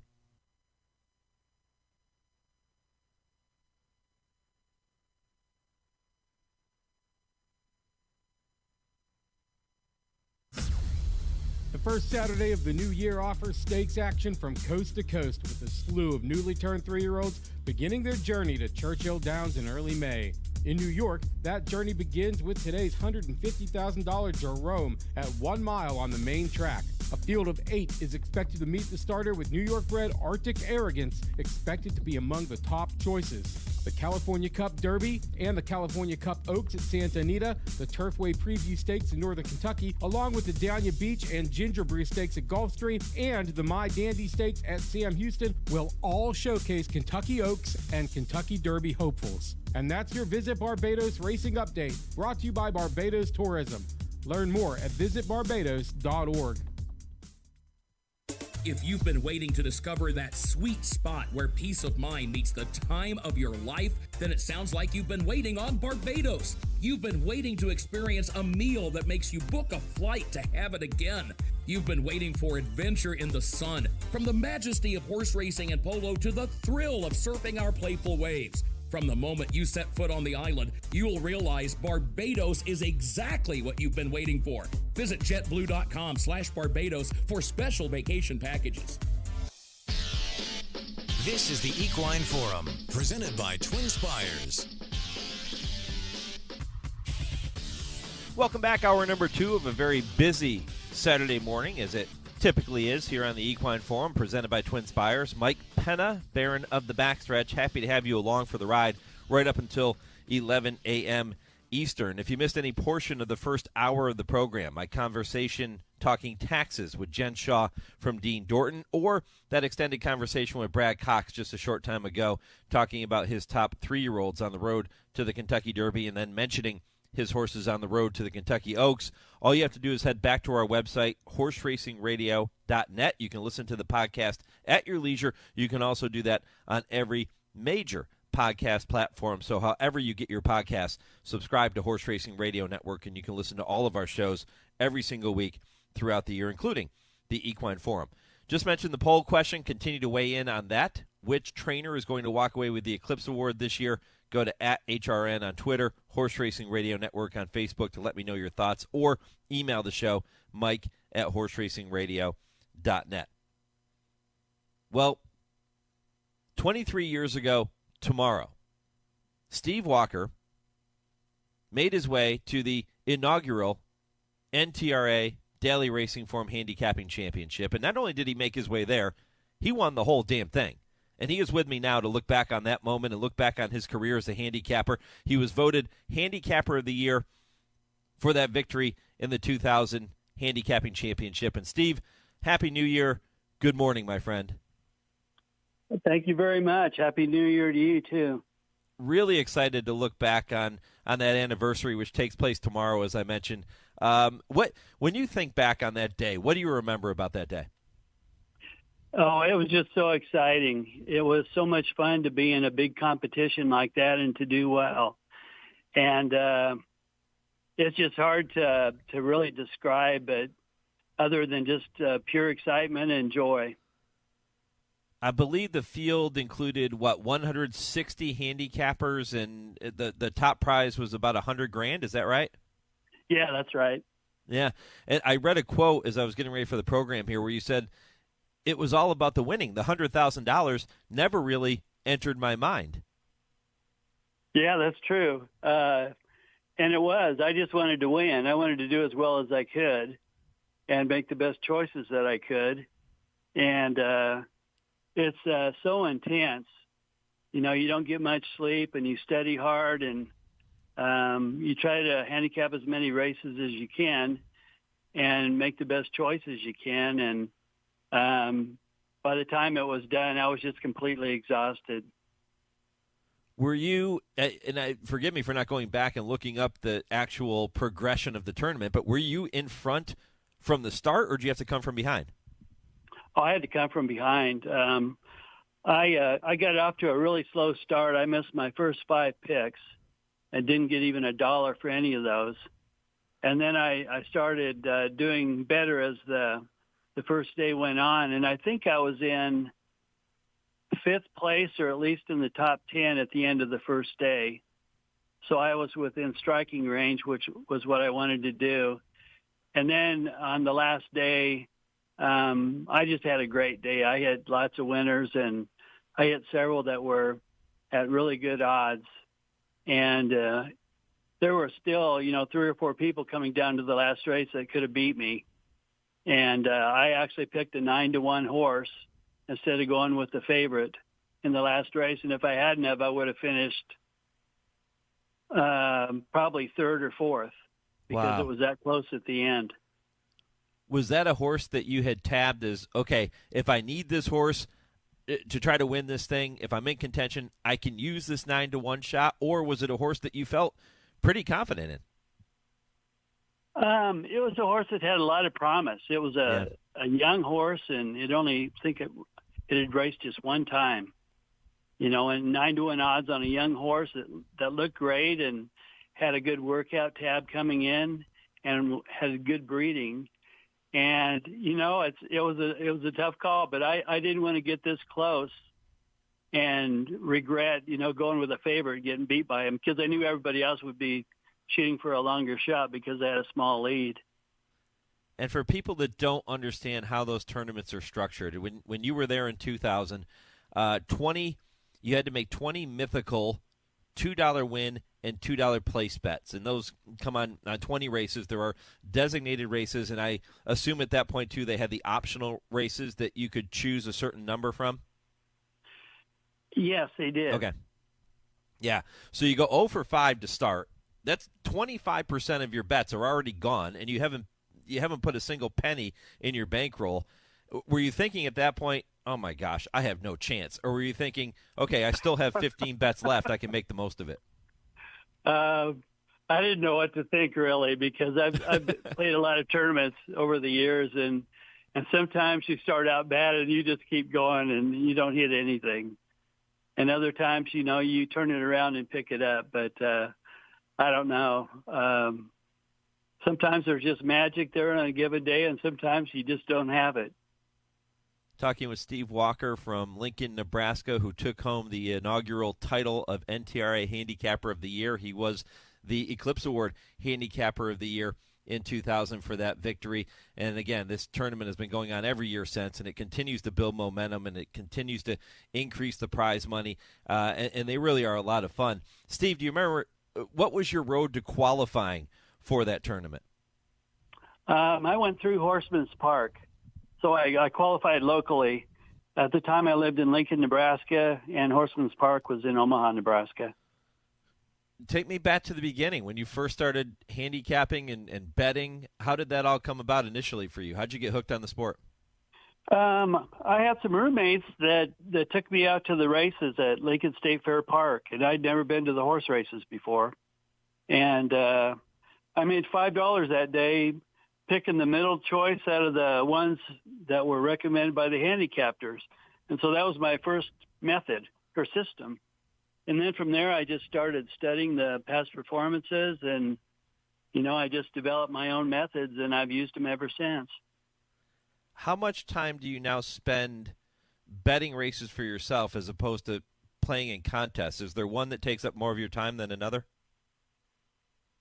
I really don't do much anymore. I'll handicap like the Kentucky Derbies and some of the Breeders' Cup races, but other than that, I've really kind of retired from it. I still love to do it, but I always did a very long manual method, and it takes me about an hour per race to handicap. So I guess as I've gotten older, I go on vacations more now. I don't blame you. An hour per race. Tell me about this method that you used to handicap that took you an hour to handicap a single race. I just have a kind of a very detailed method that I developed, and a lot of it has to do with adjusting speed figures and adjusting pace figures. And I developed, something like 25 or 30 different racing angles that I look for. And then I always want to see the horse in the post parade and how they look approaching the gate before I actually place a wager. And so there's quite a bit that goes into it. Would you include watching replays in your approach to handicapping? I've done that a little bit, but I haven't done it to the extent that a lot of other people do. I pretty much rely on the numbers more than anything else. Well, as you said, you don't do it nearly as much now as you used to, and you did it at as high a level as anybody possibly could when you were handicapping full time. What advice do you give to horse players out there who are either trying to still qualify for the tournament or will be looking to qualify for next year's tournament throughout 2023? The best thing is just to keep trying to improve your handicapping and try to find some angles and some methods maybe that aren't used that much by other players. And I think I always use my own original methods, and I think that gave me an edge. Is handicapping different now than it was in 2000? And if so, how is it different? It's so different. Back, when I first started doing this, and back in 2000 even, I think most of the handicappers were kind of pen and paper type of handicappers like I still am. And now everything is so automated, and everybody's got a very sophisticated computer program. And so it's quite a bit different. what are some of the favorite stories you like to tell when you think back on maybe some of the scores that you've had or some of the tough beats that you've had? It happens to every handicapper. What are some of the favorite memories you have of betting horses or playing in tournaments? Oh, probably that first year and just having that 9-1 horse in the last race come in. And, Sunday Silence and Gate Dancer were two of my favorite horses, and watching them perform on the track was very, very exciting. And just meeting a lot of people in the industry, too. It's just, there's just so much that I absolutely love about horse racing, all aspects of it. And it's been just a tremendous amount of fun and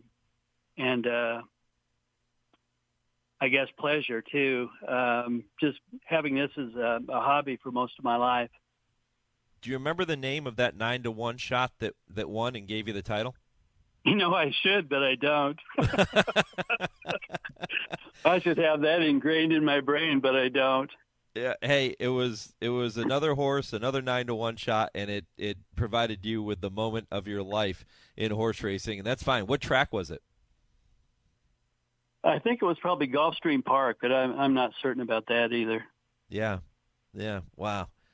Again, 23 years ago tomorrow is when Steve Walker won the inaugural NTRA Handicapping Championship, and I believe this year's event is going to be held in March, if I'm not mistaken, right? I'm not sure. I don't even follow that much anymore. Yeah, I think it's March. I know you're not involved the way you were, but I think it's March, Steve, is when they're going to have it. It's out in Vegas again, and it's always a great time. I remember early on when I was starting Horse Racing Radio Network almost 20 years ago now, we would go out and do this show, our Saturday morning program, from the tournament. And we would talk to different horse players and, get a chance to be around that environment and that atmosphere. And it's second to none. The excitement for 2 days. And then as you get closer to the end and the leaderboard starts to kind of sort itself out, it's like nothing. To be there is like nothing else that you could experience in racing. Yeah, it really is. It's very exciting, and you really have to control your nerves. There's so many ups and downs, and, you're trying to handicap as you're going through the tournament and get your selections made on time before the race goes off, and there's a lot of pressure, but it's a great test in more ways than just handicapping. You were invited to attend the Eclipse Awards that year, right, and make the speech? Yes. Oh, yes, yeah. I was. Yeah, okay. Yeah, that was a thrill of a lifetime, too. It really was. Where is that Eclipse Award now? I've got it up on a mantle in my bedroom. I knew it would still be in a place of prominence. Yeah, I see it every morning when I wake up and throughout the day. So, yeah, it's something to be proud of for sure. Well, Steve, listen, I appreciate the conversation here this morning. Like I say, as I was doing my homework, getting ready for the show, I had to reach out to you because I noticed that tomorrow is that 23-year anniversary, and how cool is it? Because that event has built every single year and gotten better and better, and here you are, the very first one to help get it off the ground. So congratulations on that, and that anniversary coming up tomorrow. I hope you get a chance to kick back and think about it and enjoy it tomorrow. I sure will, and I really appreciate you contacting me and talking to you about the tournament and handicapping in general. It's been fun. Yeah, enjoy it, Steve, and appreciate it. Happy New Year. Yeah, you too. All right, Steve Walker, Lincoln, Nebraska, winning that inaugural Daily Racing Forum NTRA National Handicapping Championship 23 years ago tomorrow. Cool story. All right, when I come back, I'm going to turn our attention to a story that's been in the headlines, not just this week, but for months now, and that is the situation with the simulcasting and the dispute going on between the Texas Racing Commission and HISA. Right now, the simulcast signal not being sent to any other state across the country. It is still being sent to Canada. It is still being sent internationally. But for folks at Sam Houston, which opened their doors yesterday, It's tough, and it's tough for the Texas racing industry. And I'm going to talk to Frank Hopf, the assistant general manager at Sam Houston, coming up in the next segment. After that, I will welcome Gary Palmisano to the program to look back on the legacy of his late father, a stakes race being run today at Fairgrounds named in honor of his dad, and we'll talk about his legacy at 9:40. That's all ahead in the remainder of Hour 2. This is the Equine Forum, presented by Twin Spires on HRRN. Race the Twin Spires, where you can unlock a $25 risk-free bet. Just use the code HRRN25 when you sign up. And if your first bet doesn't win, Twin Spires will refund your account up to $25. Wagering on the app is fast with free past performances, insider picks, and power plays every day you wager. Twin Spires. Download the app today to earn your $25 risk-free bet. Void where prohibited. For terms and conditions, visit TwinSpires.com. Must be 18 or older, 21 and older where applicable. For help with a gambling problem, call 1-800-GAMBLER. Racing fans, Santa Anita's Classic Meet is underway, and there has never been a better time to experience world-class racing and so much more at the Great Race Place, including a wide variety of dining experiences along with trackside promotions and, of course, our infield family fun zone, all at the foot of the majestic San Gabriel Mountains in Arcadia. This Saturday is Cal Cup Day with 5 state-bred stakes, including the $200,000 Cal Cup Derby, which was won in 2014 by eventual Kentucky Derby and Preakness winner and 2-time Horse of the Year, California Chrome. Additionally, on Saturday, there will be a mandatory payout in the 20-cent Rainbow Pick 6 jackpot, and it's expected Saturday's total Rainbow 6 pool will exceed $3 million. Saturday is also the beginning of an all-new wager, the first Coast to Coast Pick 5. It's a $1 minimum bet with a player-friendly 15% takeout covering 5 races from Santa Anita and Gulfstream Park. The first Coast to Coast Pick 5 will be offered each Saturday and Sunday throughout our Classic Meet. First post time is at 12 noon. Hi, this is Joel Rosario, and I listen to the Horse Racing Radio Network. You're listening to the Equine Forum on HRRN, presented by Twin Spires. 3/8 of a mile to the finish here. Is a Tiz leads the way 3/4 of a length to Duchess of Lockwood, and 2.5, and Twisted Braid is under urging here. She's racing in third, and Governor Ann is outside of her. She'll be about 4 wide coming into the stretch. Bling on Mercury has dropped out of it. They straighten away. Is a Tiz. Maria Baca goes to work here. Is a Tiz with the lead. 2.5, 3 lengths. Duchess of Lockwood is still trying hard.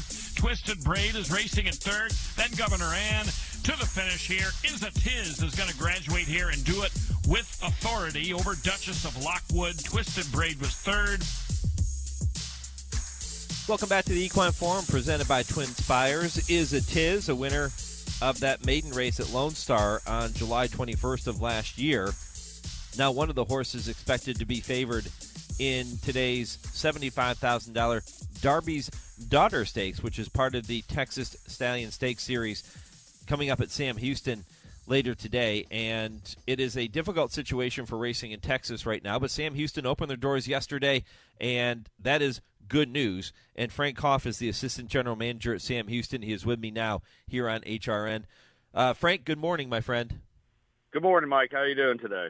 Doing really well. Let's start with opening day. It was a different type of opening day because of the situation surrounding the dispute with the Texas Racing Commission and HISA, and no simulcast signal being sent out across the United States. But let's look at the positive. Sam Houston opened their doors yesterday. Yeah, it certainly was one of those days where it little different for all of us. We were certainly excited to get the meet going, and we're still racing, and all that is going well. But we had a really nice crowd. Obviously the 1 o'clock post is different for everybody, and we were pleased with the turnout we got. The weather was fantastic. The racing turned out pretty good, and we're ready. We're running. So that's the first step, and we'll see how the rest of the season goes. What are some of the biggest impacts you are seeing on Sam Houston and the racing program and the cards and all those things based on the dispute that's going on with the simulcasting? From a entry and racing standpoint, everything's staying pretty much the same. The turf course turned out really well. We've taken 4 days of entries so far. And that's turned out well. So that from that standpoint, everything's going well. I mean, obviously the biggest impact is going to be our handle numbers, and I know that that's a pretty dramatic drop off, what you could expect. what are some of the adjustments that you and the team have had to make for this upcoming meet? So obviously we knew that, the position the Racing Commission had with HISA for a while. So we've had some time to go through everything and take a hard look at everything, all the operation sides and things that we needed to do. Cause, we're talking about a $2.5 million hit to our bottom line without exporting. And, obviously the Racing Commission knows that. And, so with that all being said, we had to find ways to maximize on-track handle. And we certainly felt that the best way for us to do that at the end was to go with afternoon racing, try to, that's when we have our largest amount of simulcast players in the building, and then try to market and promote in the city to get people, either to the track a little bit earlier in the day or introduce ourselves to people who may not been to the track recently or, obviously with the nighttime post times, it's just too late for them and they don't come. So that's really kind of where our strategy is right now, is really focusing on getting people to the racetrack with our marketing. And we're hopeful that will play out for us this season. Yeah, it's almost as if you're going back in time to the days before simulcasting, when people had to go to the racetrack to watch the races and to experience the event and to bet the races. Yeah, I know our general manager made that comment in one of his interviews.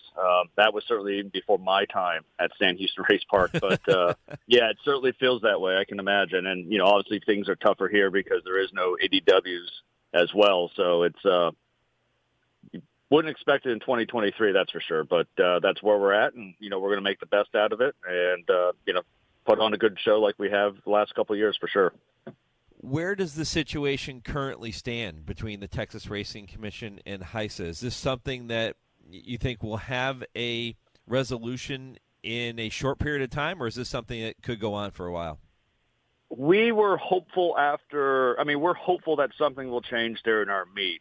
I think with everything still with, the things in the courts right now, obviously the omnibus verbiage change, I think everyone's kind of waiting for the courts to kind of settle out before maybe we'll get some clarity on where we're at or where the Racing Commission stands with allowing us to send out our signal. So I think really we're kind of in a wait and see mode right now, and just seeing how the courts play out.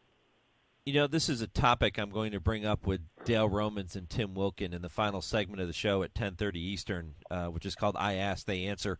And I'm going to present them with the question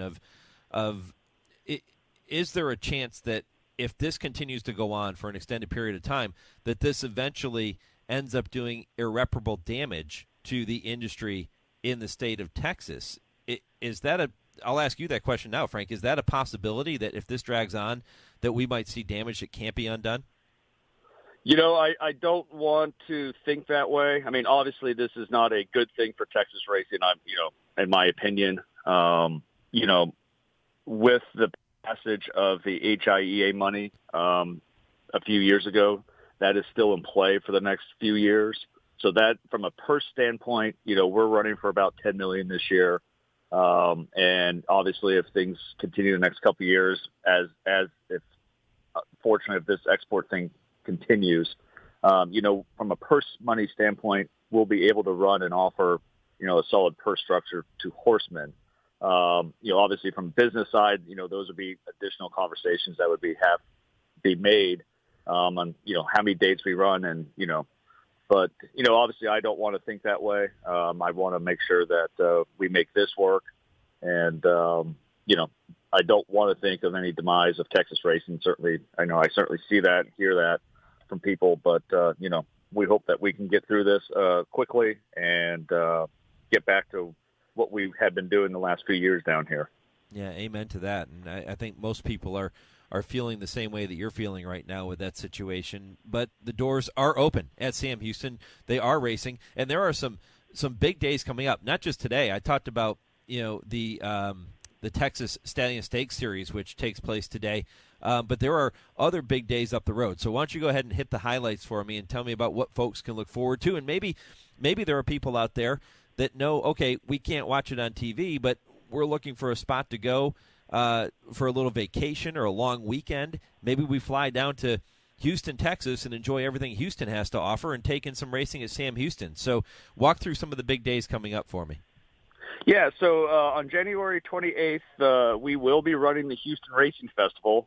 Again, that's a little bit of a change to that schedule because we typically run that day on a Sunday.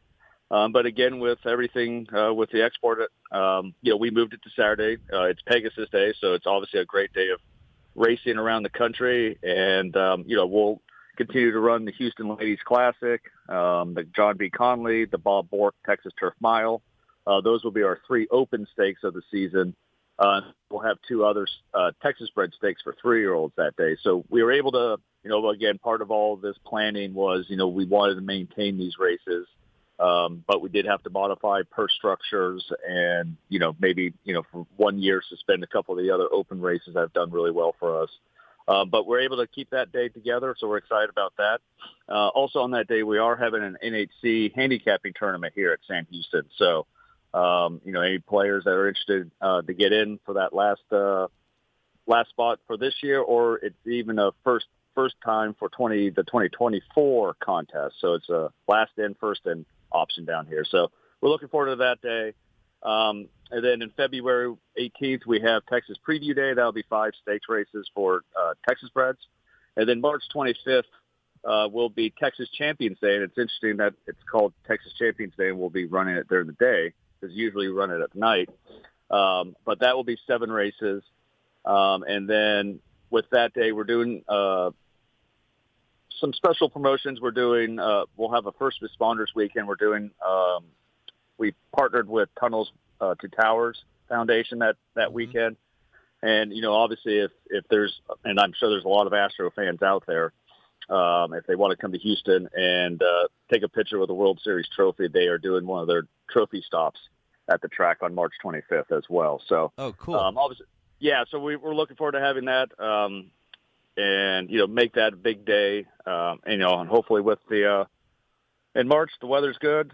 And, make it a good stakes program for us this year. So those are some of the highlights that we have, and we wrap up on April 8th.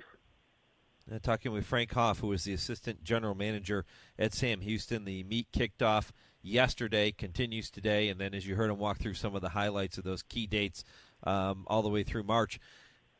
You mentioned the Houston Astros and their title and the World Series trophy. That's a really cool thing, and I'm sure that'll attract a lot of attention. But back in mid-November, I had a chance to visit with their third baseman, Alex Bregman, here on the program, and Alex is now involved in owning racehorses. His family, he's just all into it in a very big way. And it was a great conversation, Frank. And I'm curious, have you thought about reaching out to Alex and saying, hey, we'd love to get people out to the track. What do you think about coming out? Because he loves the game. Yeah, I meeting Alex last season at the track. He came out for a night of racing and really had a great conversation. He is really passionate about horse racing as much as he is baseball.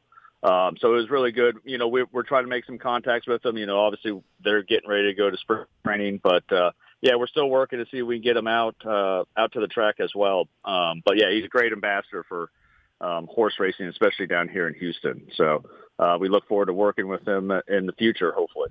I mentioned the idea that people may want to make a trip there to come in for some of the big race days. And, there are obviously, countless racing fans all over the country that are looking for something to do, get out of the cold and get into some warm weather. And Houston, Texas would certainly fit the bill. What other things does Houston offer? If you were putting together a visitor's guide for a horse racing fan when they come to town, what are some other things that you say, okay, when you make it to Houston, it's not just about us at Sam Houston, but there are other things to do too? Yeah, Houston, for those who've been to Houston, Houston is a very large city, very spread out. It's one of the most diverse cities in the country. So there's a lot of things from a cultural, standpoint. The restaurants down here are great. There's a very good theater district. Obviously the sports teams, obviously the Astros are a little bit better than how the Texans and the Rockets have been. But, for those sports fans, there's always things to do down here. And then actually this year, and part of during our season is the Final Four is going to be down here in Houston this year. So again, if there's, fans if their team or their school makes it to the Final Four and they're coming down to Houston for that, or think about coming down to Houston, we'd love to have them come to the track as well. So there's a lot of things to do down here. Obviously, you've got NASA and you've got Galveston, so you got the beaches not too far away. So there's a lot of things to do in this city. It's a great city. It's a big city, but it's a great city. So I encourage anyone who ever wants to make a trip down here to Texas, we'd love to have you come stop by and say hi too. Yeah, what a great way to support the Texas racing industry, too. Sam Houston opened their doors again yesterday. The meet is off and running, and that is music to the ears of Frank Hopf and the team at Sam Houston, who do a great job and are dealing with some difficult circumstances, but they are putting a quality product out there each and every time that you come out to the track and enjoy their racing. Frank, I really appreciate the conversation here this morning. Happy New Year to you and the family, and I'm sure we'll talk again soon. I certainly appreciate it, sir, and same to you. You have a good weekend. All right, all the best. Frank Hopf, Assistant General Manager at Sam Houston. And it's good to, yes, it's a difficult situation, and yes, nobody wants to think about the demise of Texas racing, and that's, kind of a break glass worst case scenario. But the longer this goes on, the more difficult it is going to be on the industry in Texas to even rebound from it once this issue is resolved with HISA and the Texas Racing Commission.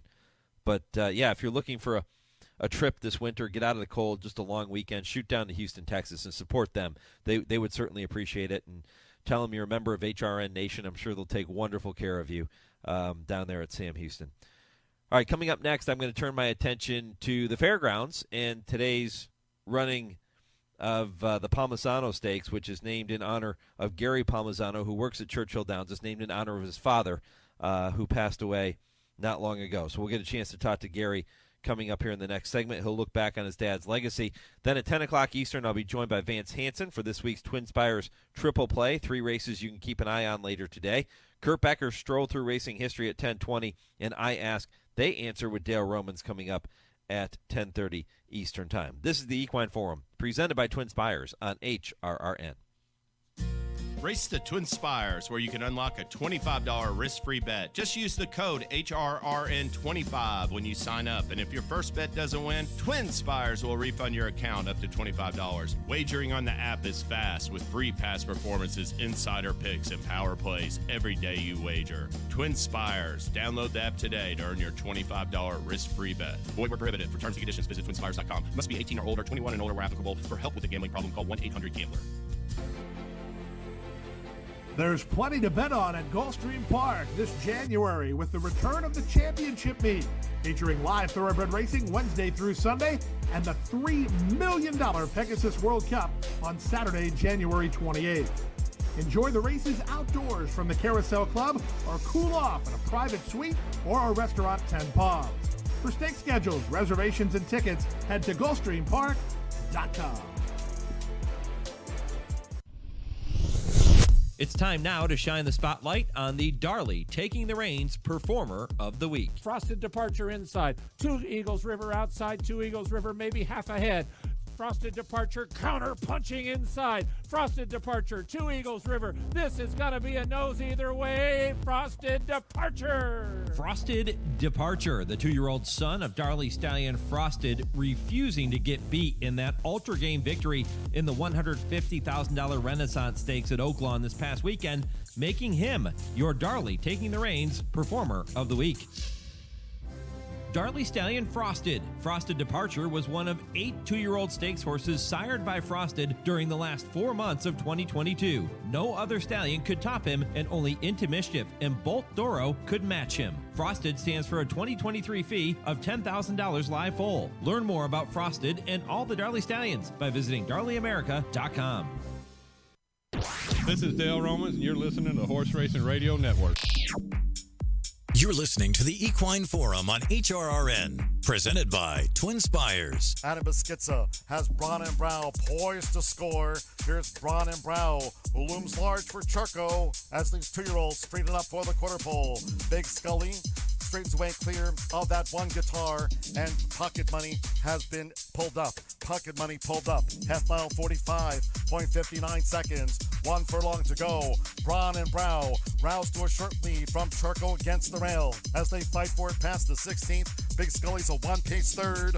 Braun and Brow showing that offensive power today to win the Colt and Geldings division of the Louisiana Futurity from Charco. Big Scully, that one guitar.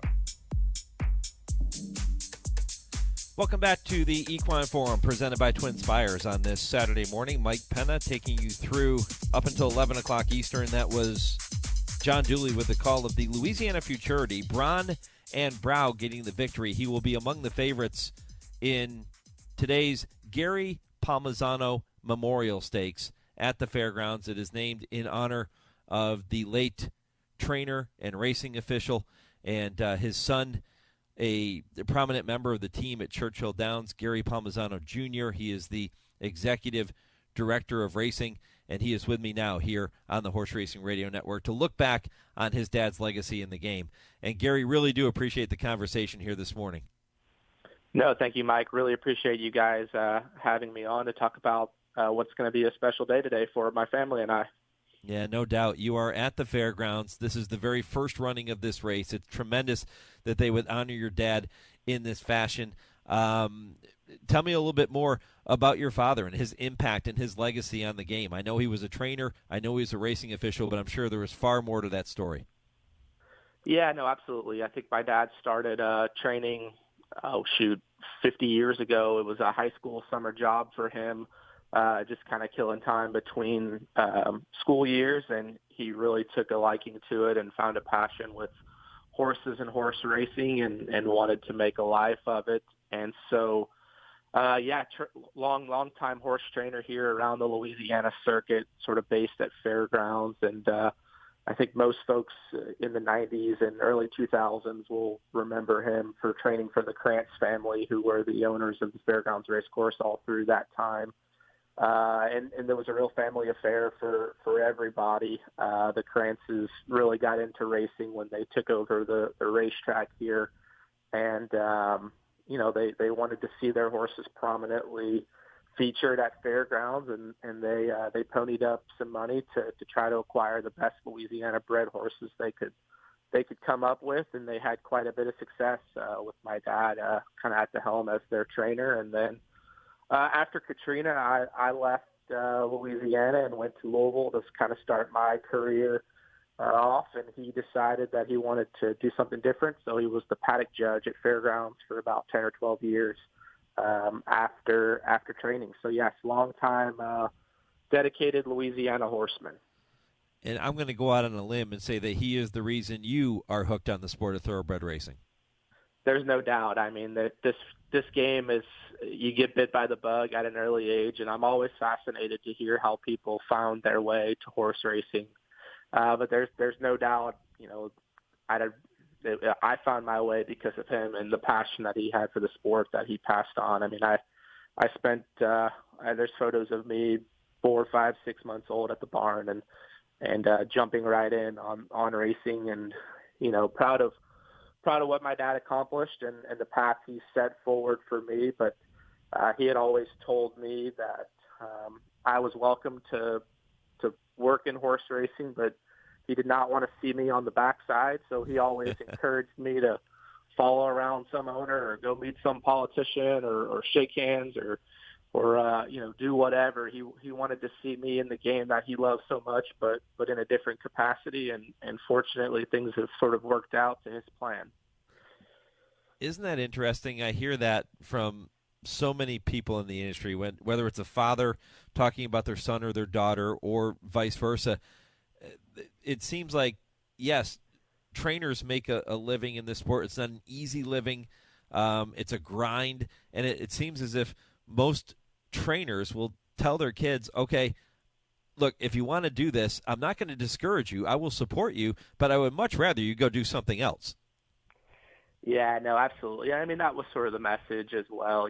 He obviously knew horse racing was going to be my future. But, he knew the sacrifices that he made and having to move around and having to miss soccer games and having to miss school events and, having to be on call 7 days a week, 365 days a year. And and he felt like if that was something that I wanted to do, by all means he'd support it. But, he certainly wanted me to take a little bit different path within the game. There's no doubt. Talking with Gary Palmisano Jr., who is the executive director of racing for Churchill Downs, and does a fantastic job there. But today is a very special day for Gary and his family. They will run the inaugural Gary P. Palmisano Memorial Stakes at the fairgrounds. It'll be race number 9 today, 6:15 Eastern, 5:15 locally Central Time. And if you're out on the West Coast, you can watch it at 3:15. That's a 6-furlong sprint on the main track. And sitting here with Gary, remembering his father and his legacy and his impact on the sport. Your dad had, you mentioned all the Louisiana breds and the horses he trained. There's one name that stood out to me. I started flipping back through some of the horses he's trained, and I think Destiny Calls was his top earner all time, and she was a mare. But then the name that stood out to me was the horse right behind her in earnings, and that was Coach Rags. Why is Coach Rags the name that stands out to me? I couldn't put my finger on it. Yeah, so he was a super cool, hard-knocking older turf horse, Louisiana-bred turf horse, who was named after Rags Sherman, who's a longtime college baseball coach in the New Orleans area. And the Sherman family is very prominent here in New Orleans. His son, Joe, is the longtime coach at the same college, which is Delgado University here. It's a junior college school here. So, he was just a horse that had been around, probably ran in the Louisiana Champions Day turf for 4 years. He was a couple-time winner of it and a couple-time winner of some other fairgrounds turf races. I think he was the one that sort of was around the longest that you probably saw, numerous times. But I think Destiny Calls was, as you mentioned, his top earner. And he had a filly named You'll Be in My Heart who started her career either 4 for 4 or 5 for 5 and seemed to have a ton of talent. She was 4 for 4 in Louisiana Bred Company. They took her to Churchill. She ran either 5th or 6th on Derby Day in the Edgewood, which, 15 years ago was sort of unheard of for Louisiana breds to truly try to make that leap to open, stakes company. I think the Krantz family sort of paved the way for Louisiana breds, and then now you see kind of, the Evelyn Benoits of the world and some folks that are breeding horses to sires that might have been in Kentucky and trying to breed a better horse in Louisiana. And they sort of had that mentality very early on, breeding horses to sires like Sky Classic and Broadbrush and things of that nature. So, those were certainly his big three, so to speak. Well, Gary Palmisano Sr. passed away December 1st of 2021. He was 74. He fought cancer for many, many years, nearly 2 decades before he finally succumbed. And today, a day of celebration to remember him with that Gary P. Palmisano Memorial Stakes. When you got word that Fairgrounds was going to do this for your father and honor him in this fashion, how did that come about, and what was that like, Gary? Oh yeah, no, it's very special for them to think and honor my dad in that way. I think the Fairgrounds team, they do a wonderful job in things like this. I mean, there's the Spanky Broussard, the Richie Scherer, numerous races, the Mervyn Muniz being the grade 2 on Louisiana Derby Day. I think Fairgrounds is a time-honored, historical property, and the team here has a deep care and love for some of the characters and folks that have put a lot of time and effort and energy into making the Fairgrounds what it is today. And for them to think about my dad in the same way was, just really special and really thoughtful of them. But just overall in general, I think you flip through the Fairgrounds stake schedule, and it's sort of a who's who of people that have made an impact on the racing community, not only at Fairgrounds, but in Louisiana and around the country. And it's a tip of the cap to the guys there in the racing office, Jason Boulet and Scott Jones and the team at Fairgrounds for continuing to honor some of the people that have made an impact in our game, and my dad included. How many family members will be with you there today? It's probably about 50 or 60, honestly. So, wow. My wife and I, and we have an 18-month-old baby girl. So we didn't get down here for Christmas this year. So we're kind of got all the aunts, uncles, and cousins sort of doing the whole family scene. It actually worked out really well, but this was just a week or so after the holidays, so we can we could kind of do a 2-for-1 here today. So yeah, we're going to have a big crew and really just have a good time. The weather's gorgeous here in New Orleans, and had some crawfish last night. So we're doing all the things here. Have you taken a look at the race itself and done any handicapping yet? I did, yes. Actually, it's a very competitive race. I'm certainly intrigued by multiple horses in the race. There's no doubt. I was, they told me what the conditions were, and I figured it would be, a pretty banged up group, but certainly actually a very good betting race, no doubt. I'm not letting you get off that easy. Who's your top pick to win your dad's memorial race here? You got to give me a pick. Yeah, I like Braun and Brow. I just think he really likes the course there, and pretty dominant winner last time for BJ Hernandez and the Cassie Barn, and I just feel like that horse might just be a little bit better than some of the others in here. But that being said, there's a couple horses that have a lot more experience and a little bit more seasoned back form. So I do just think Braun and Brow might just be the fastest horse in the race. So, but that being said, really looking forward to seeing these things square off. Well, Gary, I know it's going to be a very, very special day for you and for your entire family, and I'm glad that so many of your family members were able to make it there and come out to the races today. Enjoy every minute of the day. It's very special, and I really appreciate you spending a little time to talk a little bit about your dad here this morning and let people know exactly what type of horseman he was and what type of person and what type of father he was. Great stuff, my friend. No, and I appreciate you having us, and thanks for all the coverage that you guys do. I know it's you guys put a lot of time and effort into supporting our tracks and our horsemen and our people. So just a quick note of thanks on what you guys do for us and for our industry. Well, thanks, Gary. Enjoy the day, my friend. All right, have a good one, Mike. Appreciate it. Gary Palmisano here on HRRN. Very competitive race. He picked Braun and Brow, who is 3-1 on the morning line, may indeed go off as the favorite, but it's not that simple. Brian's Iron Mike just to the outside of Braun and Brow. And keep in mind, these are all Louisiana-bred horses sprinting 6 furlongs on the main track, but Brian's Iron Mike has been knocking heads with some of these same rivals in state-bred stakes races. Big Chopper, another one that's been doing the same thing. But for me, it's got to be number 5, Mike J. My middle initial is J. So there you go. There's the Swami angle, the Swami bet of the day from the Baron. Mike J. in the Gary Palmisano Memorial Stakes at the Fairgrounds. 12-1 on the morning line, too. Good value. Put a couple bucks across the board. You can thank me later or write into me and email me and yell at me after Mike J. runs up the track. But we'll take a shot at 12-1. On Mike J. and that Palmisano. Should be a lot of fun and a great day, an emotional day for Gary Palmisano and his family. All right, coming up next, I'll take a look at some historical dates in racing history, and I'll get you ready for the third hour of the program. This is the Equine Forum on the Horse Racing Radio Network. When it's time to paint the fences and barns, think Farm Paint. At Farm Paint, you get the industry's best coatings and paints factory direct at low, low prices. Farm Paint is your source for quality paints, roof coatings, dustless arena footings, and more. You can purchase online or drop into a Farm Paint store near you with locations in Heart of Bluegrass Country at 700 Phillips Lane in Lexington, Kentucky, Columbus, Ohio, and Sandusky, Ohio. Buy factory direct and save at farmpaint.com. That's farmpaint.com.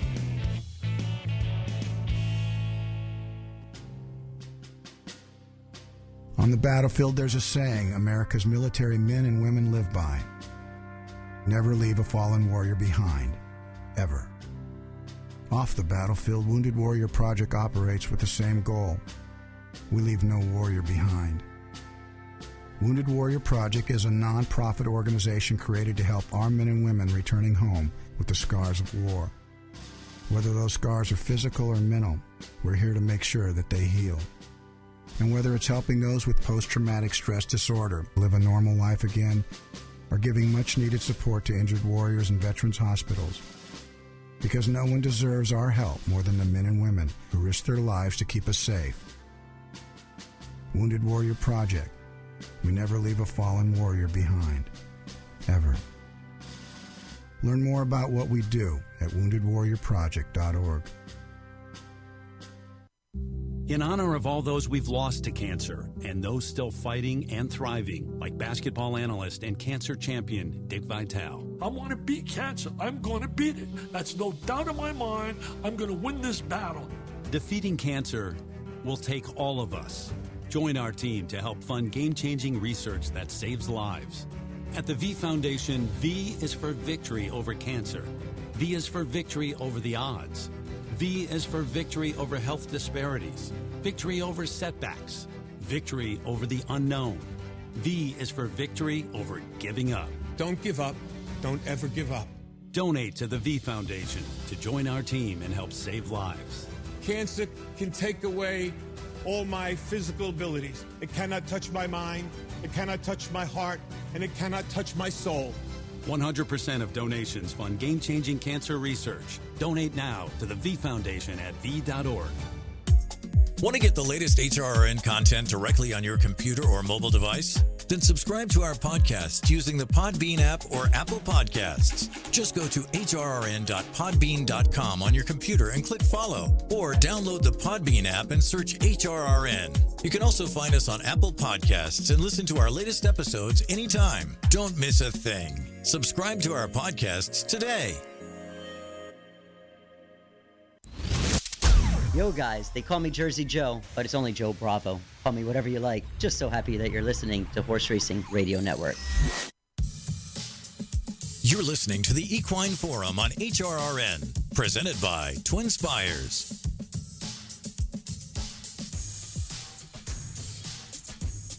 Well, if you missed any of our shows throughout the week, you know what to do. Just head back over to horseracingradio.net to check out the podcast of all of our programs, including this show here. You can also listen on every major podcast platform. And if you missed Trainer Talk on Wednesday night, that show I host every Wednesday, presented by Fasig-Tipton, I spend an hour visiting with a trainer about their life and their career. You really missed a good one, because I welcomed Nick Palmer to the program. You might not know the name Nick Palmer in the sport of thoroughbred racing just yet, but Nick saddled his first winner of his career just over a week ago at Gulfstream Park. But his background is so fascinating and so unique. He is so different than any trainer I've ever had on that program over the past 10-plus years. Nick, at one point, was completely out of racing. He grew up practicing jiu-jitsu and competed at the highest level of that sport, of that discipline, and then spent time in film working with the likes of Matthew McConaughey and Woody Harrelson. And he told some great stories about working with those guys. He worked for Saffie Joseph Jr. And he's respected by everybody that you talk with. It's a cool story. It's a 1-hour visit with somebody you probably don't know about in the sport yet, but you're probably going to before too long. So head back over and check out that podcast of Trainer Talk and all of our shows from this past week, including last night's weekend stakes preview, because that'll get you ready to bet the races coming up this weekend. All right, poll question this morning. It was pretty simple. I asked you to weigh in and let me know which trainer is going to win the Eclipse Award, because I thought this was a very close race this year. And that's not what the voting says. 67% of you are thinking it's going to be Todd Pletcher over Chad Brown. I think they'll be the top two finalists. You're going to have a third finalist in there too, as you often do. Maybe it's Steve Asmussen, maybe it's somebody else. At Racing Dude chimes in and says Todd will win. And yes, Chad's arrest is a factor. I think it probably is. I think it's playing in on some of these. All right, there are several historical dates in racing history as they apply to this particular weekend and the past couple of days. It was January 5th, 1980. So Thursday was the anniversary of Spectacular Bid beginning his undefeated 4-year-old season, winning the Malibu Stakes by 5 lengths at Santa Anita. The Gray Colt finished his 1980 campaign a perfect 9-4-9 and was voted Horse of the Year. It was also, yesterday, January 6th, 1998 was the day that Bill Mott was named to take over 1997 undefeated 2-year-old Favorite Trick, who he was replacing trainer Patrick Byrne, who accepted a job as a private trainer for owner Frank Stronach. And earlier you heard from Steve Walker of Lincoln, Nebraska, who captured the inaugural $200,000 daily racing form NTRA Handicapping Championship. He joined me at 9 o'clock Eastern this morning to look back on that day. Tomorrow is the anniversary of his victory in Las Vegas. Pretty cool stuff. Those are historical dates as they apply to this particular weekend. 2 hours are in the books, 1 hour yet to go. And there is plenty of content coming up for you here in hour number 3, which kicks off with the TwinSpires Triple Play. 3 races you can keep an eye on and bet any way you would like later today. But do it at TwinSpires.com. Vance Hanson will be with me in a few minutes to kick off hour number 3.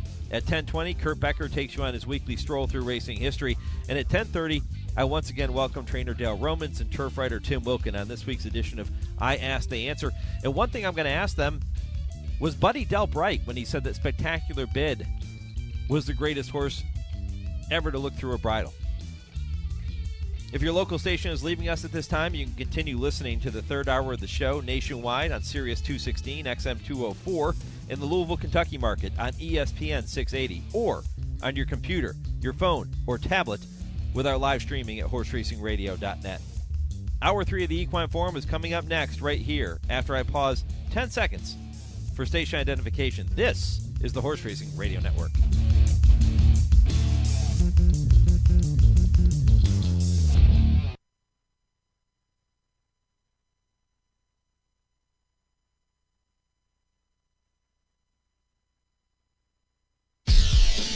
From the rail to your radio, this is the Horse Racing Radio Network. It's Jace's Road, who's finding this final fairgrounds furlong. Jace's Road leads determinately by 3.5 with Raising King, and the winner is Then Hay Strike. It's Jace's Road. Jace's Road wins here by 5 in the Gunrunner Stakes. Instant Coffee coming down the center. Red Route 1. And from the back of the pack, Dennington is on the scene as well. They're inside the final 16th. Instant Coffee comes away with the lead. Instant Coffee won it. Welcome to the Equine Forum, presented by TwinSpires. Good Night Olive, Wicked Halo tries to get engaged, but still fourth and behind horses. CC fifth. Good Night Olive, the leader. Good Night Olive by 2. Echo Zulu, then Wicked Halo. CC on the upside is fourth. Good Night Olive. Iran Ortiz Jr. victorious in the Breeders' Cup. Spectacular Bid on the outside. Flying Paster second from between horses. How Rewarding on the rail and Rosie Seville. They come to the 16th pole. Spectacular Bid going away to lead by 3. Spectacular Bid in front. Bill Shoemaker aboard. Spectacular Bid wins the Malibu Stakes by 4. Now here's Mike Penna. Just can't get enough Spectacular Bid calls. Talked about him in depth throughout the show here this morning. A couple of days ago, the anniversary of Spectacular Bid, kicking off his 4-year-old campaign with a win in the Malibu at Santa Anita. That's right, I said 4-year-old campaign with that win in the Malibu. He completed that Horse of the Year campaign in 1980, a perfect 9.49, and a lot of people thinking that Spectacular Bid, including his trainer Buddy Delp, the greatest horse ever to look through a bridle, as he put it. And I'm going to ask Dale Romans and Tim Wilkin coming up at 10:30 Eastern if that is indeed the case with Spectacular Bid, if Buddy was right 43 years later. We'll talk about that in the final segment of today's show, but plenty of content coming up here in hour number 3. Welcome back to the program. Mike Penna, Baron of the Backstretch, with you on this Saturday morning. If you did miss any portion of the first 2 hours of the show, simply head back to our website, horseracingradio.net. Listen to the podcast at your leisure. You can also do that on every major podcast platform, and continue to weigh in on our poll question here this morning at HRRN on Twitter, Horse Racing Radio Network on Facebook. Well, hour 3 begins, as it does each and every week, with the TwinSpires Triple Play, and this week I welcome Vance Hanson. Vance, good morning. Happy New Year. Really appreciate you kicking off 2023 as our first guest on this Triple Play segment. Good morning, Mike. Thanks for having me back, and Happy New Year to you as well. Yeah, fired up to hear your thoughts on a few races here this morning, and you have selected 3 good ones. You've chosen the 6th race at Oaklawn Park, the 9th race at Gulfstream, which is the Ginger Brew, and then the 8th race at Oaklawn, and those are the way that the post positions will fall. So we'll take them in that order for listeners. And let's begin with that 6th race at Oaklawn Park, which is an allowance race, mile and a 16th on the main track. How'd you see that one, my friend? I thought an interesting candidate in this race was number 7, B Sud, who's at 9-2 in the morning line for trainer Dallas Stewart. This gelding is just newly turned 4. He's only had 6 starts. He's kind of had a start and stop career to date, but I am intrigued by the fact that this son of Jimmy Creed won second out back in October 2021, looked like a horse with a bit of a future, but then only got in 2 starts early in his 3-year-old campaign, finishing third both times, once over the Oaklawn surface. And then it took him a long time to get back into the races, but he did come back this past November at Churchill, ran third again, and then ran third in his most recent start in the slop at Oaklawn, going 6 furlongs. So unfortunately, this horse has been kind of coming up short for bettors so far, 5 third-place finishes compared to 1 win. But I think the potential key for this horse today, not only is he putting in his third race in a row for the first time in his career, but he's also stretching out over 1 mile and a 16th. Being out of the daughter of Empire Maker, son of Jimmy Creed, whose offspring can, get up to 1 mile, 1 mile and a 16th. I think B Sud not only has the innate talent, but also the potential to be a little bit better going 1 mile and a 16th than he has been in some of the shorter sprints he's been competing at. So B Sud looks to me like one of the more likable value horses in this race. I always like to go kind of behind the scenes, if you will, Vance, and kind of get into your mind when you start talking about these different things, because some of the ways you look at a race are very unique. And you mentioned B Sud and the fact that he could be better based on that pedigree, maybe at 1 mile and a 16th, but he's making his 7th start. All of those previous 6 starts have come in sprint races, and we always talk about a horse having a foundation before they stretch out. And a lot of times trainers will say 2 starts is plenty. Some trainers like to go 3. Some stretch them out after 1. But here's a horse with 6 sprint starts before stretching out. What a wonderful foundation that is. Is that important when you start looking at these races? Yeah, it can be. And, as I mentioned earlier, I think the intention probably was to stretch this horse out further by this time. But, once he got to the second start of his form cycle, he just didn't have a third. But today's race, fortunately for this horse, will be the third start of his form cycle. And, I think 2 turns potentially could be his calling. All right, 9-2 on the morning line for number 7, B Sud, who is the top pick for Vance Hanson here in race number 6 at Oaklawn. Let's go to Gulfstream Park, where race number 9 is the second race you have selected. That is the Ginger Brew, 1 mile on the turf, completely different type of race than what we just talked about at Oaklawn. Who wins the Ginger Brew? I'm going with a little bit more of a price here. I wish this filly had a little bit more experience, so to speak, going into this race, but I feel if she did, her price would be lower than the 4-1 she is in the morning line. But I do like number 9, Erna, in her stakes debut here for Sherry DeVoe. Erna debuted at Aqueduct last October, led nearly all of the way, but lost by a neck to a filly named Liguria, who came back and won the Jimmy Durante Stakes, Grade 3 at Del Mar, fairly convincingly for Chad Brown. So even though Erna has not has run in an actual stakes race, she's already competed against a Grade 3 quality filly and gave her a good run for her money. So I do like that aspect.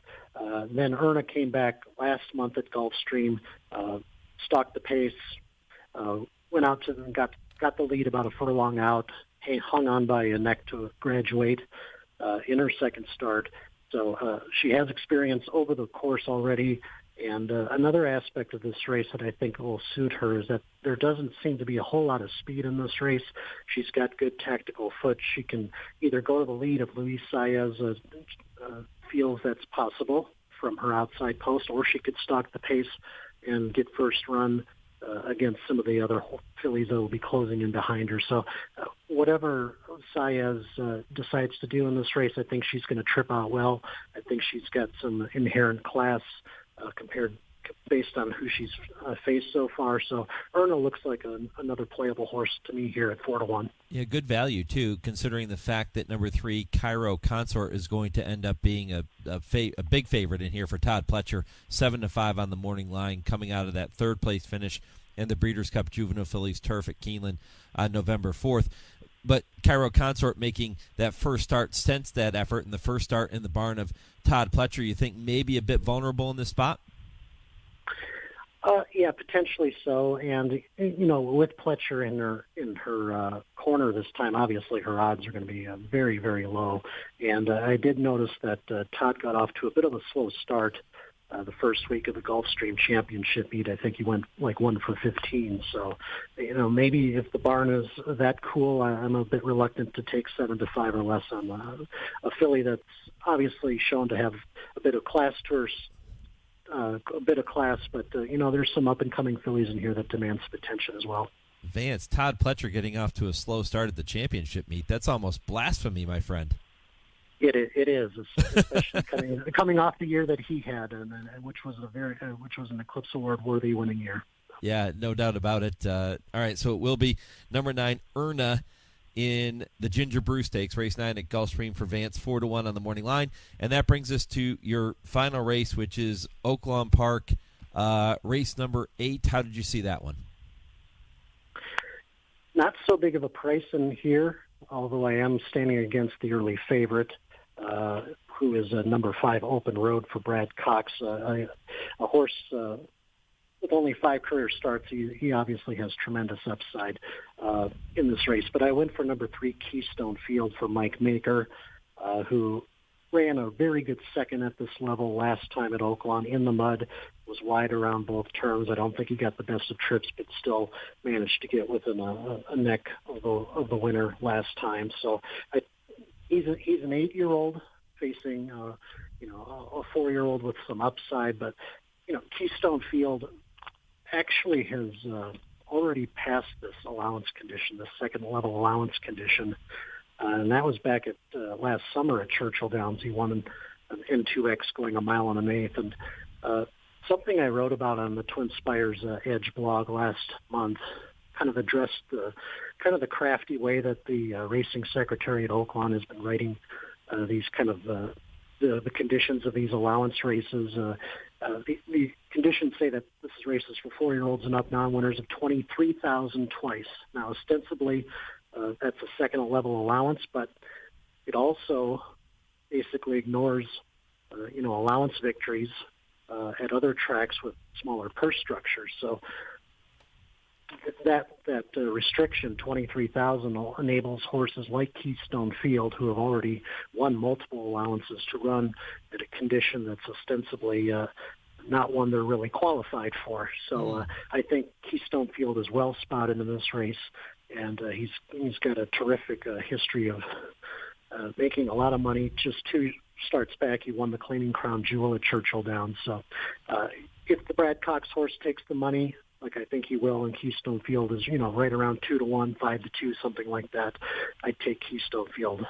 Yeah, really interesting observation about the conditions of the race, and it leads Vance to number 3, Keystone Field, in the 8th at Oaklawn Park. Vance, we've got just a couple of minutes left before we have to wind down this week's edition of the Twin Spires Triple Play, but I'll put you on the spot.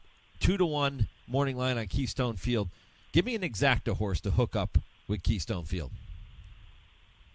Oh, well, I mean, I do respect the Brad Cox horse. I mean, Open Road is,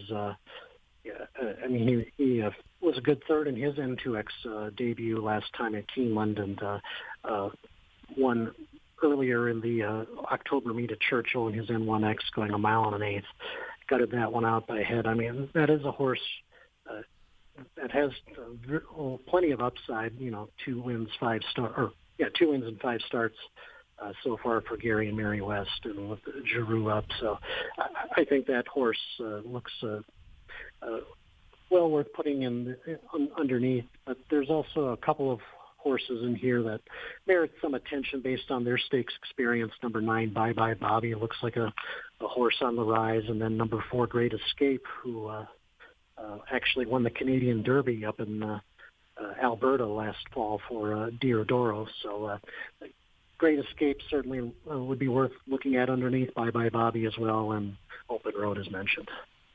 All right, so Vance Hanson's Twin Spires Triple Play on this Saturday morning. He starts with the 6th at Oaklawn Park. He'll take number 7, B Sud, 9-2 on the morning line. In the 9th at Gulfstream, the Ginger Brew Stakes, looking for a bit of an upset with number 9, Erna, who is 4-1 on the morning line. And in the 8th at Oaklawn, number 3, Keystone Field, 2-1, the top pick for Vance Hanson, and that is this week's Twin Spires Triple Play. You'll want to make sure you play all of those races however you would like at TwinSpires.com. Vance, greatly appreciate the time as always, and good luck with those 3 races and all the races you're going to be playing this weekend. Thank you, Mike. Have a great weekend. You too. Vance Hanson, Twin Spires Triple Play. Again, head over to TwinSpires.com to make those wagers. Coming up next, Kurt Becker will take you on his weekly stroll through racing history, and it's a good one, but then again, all of Kurt's stories are fantastic, so you'll want to stay tuned for that. And then Dale Romans, Tim Wilkin joining me in the final segment of the show at 10:30 Eastern for this week's edition of I Ask, They Answer. That's all ahead right here on the Equine Forum, presented by Twin Spires on HRRN. Race to Twin Spires, where you can unlock a $25 risk-free bet. Just use the code HRRN25 when you sign up. And if your first bet doesn't win, Twin Spires will refund your account up to $25. Wagering on the app is fast with free past performances, insider picks, and power plays every day you wager. Twin Spires. Download the app today to earn your $25 risk-free bet. Void where prohibited. For terms and conditions, visit TwinSpires.com. Must be 18 or older, 21 and older where applicable. For help with a gambling problem, call 1-800-GAMBLER. Adina Stallions set the gold standard, all number 1 in their category. Point of entry, the number 1 stallion by black type and greatest stakes winners standing in Canada. A wild finish coming here, and point of entry. Oh, the classy point of entry would not be denied. Shaman Ghost, the number 1 second crop sire standing in Canada. It's Shaman Ghost, an overwhelming force in the last 16th of a mile. Shaman Ghost has beaten Midnight Storm. Signature Red, the number 1 stallion by percentage of black type winners standing in Canada. Signature Red win his second Highlander in a row. And Silent Name, the number 1 stallion by percentage of black type performers standing in Canada. A list that includes Grade 1 winner Silent Poet. Silent Poet in front. Admiralty Pier out the ground, but Silent Poet has won the Highlander Stakes. Adina Stallions, setting the gold standard. Visit AdinaStallions.com.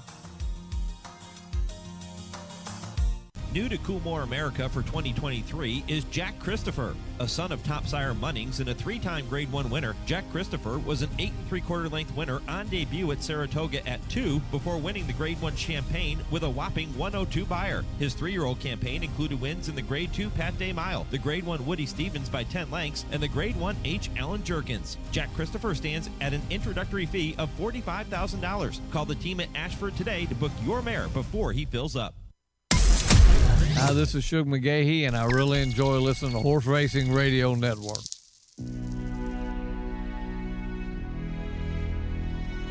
Hello, I'm Kurt Becker. Thanks for joining me as I take another stroll through racing history presented by Keeneland. He was foaled in Kentucky, began his racing career in New York, and rose to prominence in California. But he earned his place in racing history because of his memorable battles with Secretariat. His name was Sham. Foaled on April 9th, 1970 at Claiborne Farm in Paris, Kentucky, and bred by Claiborne, Sham was from the first crop sired by Santa Anita Handicap winner Pretense. His dam, Sequoia, had been a winner of the prestigious Spinaway Stakes in New York. A big stout colt, Sham eventually grew to a height of 16.2 hands. As a result, when he was sent to New York in April of 1972, his size and long stride made him less than ideal for the sprint races offered early in the season for young horses. The decision was made to wait until later in the year for Sham to make his career debut, when racing secretaries would write conditions of longer distances for horses 2 years of age. With Claiborne's Ball Hancock having passed away in September of 1972, family attorneys advised that Hancock's racing holdings would need to be dispersed. The auction would take place November 20th in the paddock at Belmont Park, and Sham would be one of 35 horses offered in the dispersal. New York contractor Sigmund Summer bought the colt for $200,000. It was a surprising price for a 2-year-old which had been winless to that point in 3 career starts. Sent to the barn of trainer Frank Pancho Martin, Sham broke his maiden in his first start following the auction, winning a maiden special weight at Aqueduct at 1 mile under jockey George Velasquez. He was then sent to Southern California, where he would win 3 consecutive races to start his 3-year-old season. Sham won an allowance race at Santa Anita Park on New Year's Day of 1973 by 15 lengths, and he followed with another allowance win at the same track a few weeks later.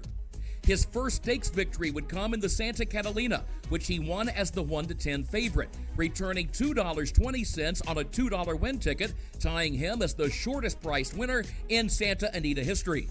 Sham suffered a minor setback when finishing 4th in the San Felipe Stakes, but on March 31st, 1973, he was at his best when he went to the starting gate for the Grade 1 Santa Anita Derby with Lafitte Penkai Jr. in the saddle.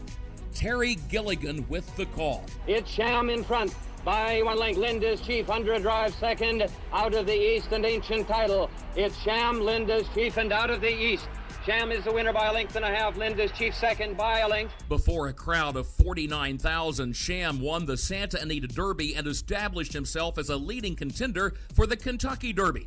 And when he went east and finished runner-up by a head to Angle Light 3 weeks later in New York in the Wood Memorial, a day when Champion Secretariat was 3rd, some 4 lengths behind Sham, folks began wondering if in fact Sham might be the best 3-year-old in America. It was said that Sham had the look of a champion. He held his head high in the saddling paddock before his races. He was a big colt with speed and effortless power. One journalist noted that Sham's muscles rippled under his glistening dark brown coat. During Kentucky Derby week, even the Daily Racing Form declared that the strongest case could be made for Sham as the next Derby winner. He had tied the stakes record in the Santa Anita Derby, and he had finished well ahead of Secretariat in the only meeting between the 2 horses. So popular was Sham that the public even made him the slight favorite over Secretariat when early wagering opened the day prior to the Kentucky Derby. Many of the newspaper reporters covering the event had also made Sham their top pick. They included Bill Christine of the Pittsburgh Post-Gazette, Chuck Heaton of the Cleveland Plain Dealer, Russ Harris of the Philadelphia Inquirer, Furman Bisher of the Atlanta Journal, and Whitney Tower of Sports Illustrated. But history records that it was Secretariat which ended up as the post-time favorite for each of the 1973 Triple Crown races and, of course, prevailed as the winner of each of those races. Sham ran a hard-fought second in both the Kentucky Derby and the Preakness before fading to finish last in the Belmont Stakes. Sham would be retired from racing 1 month after the Belmont and would be syndicated for stallion duty in Kentucky for $90,000 per share. Standing first at Spendthrift Farm and later at Walbach International, Sham died in August of 1993 after having sired some 44 stakes winners. Prior to the Belmont Stakes of 1973, Stephen Cady of the New York Times wrote, "If not for Secretariat, Sham would have won the Kentucky Derby and the Preakness by 8 lengths. He has run 2 gigantic races in the last month, and twice he had to settle for second." Years later, someone noted, even in defeat, Sham proved he was a special horse because he managed to turn the Triple Crown into a set of match races between himself and one of the greatest horses of all time. We remember Sham, who 50 years ago was on the rise to becoming one of the greatest arch rivals in the sport's history. Please join me again next week when I take another stroll through racing history presented by Keeneland. For HRRN, I'm Kurt Becker.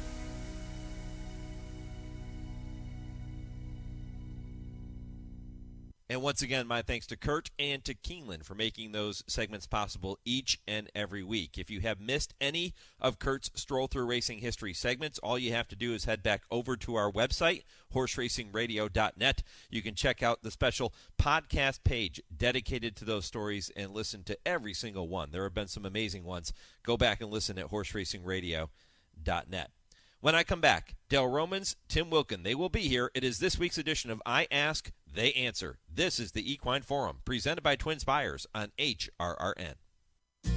Race the Twin Spires, where you can unlock a $25 risk-free bet. Just use the code HRRN25 when you sign up. And if your first bet doesn't win, Twin Spires will refund your account up to $25. Wagering on the app is fast with free past performances, insider picks, and power plays every day you wager. Twin Spires. Download the app today to earn your $25 risk-free bet. Void where prohibited. For terms and conditions, visit TwinSpires.com. Must be 18 or older, 21 and older where applicable. For help with a gambling problem, call 1-800-GAMBLER.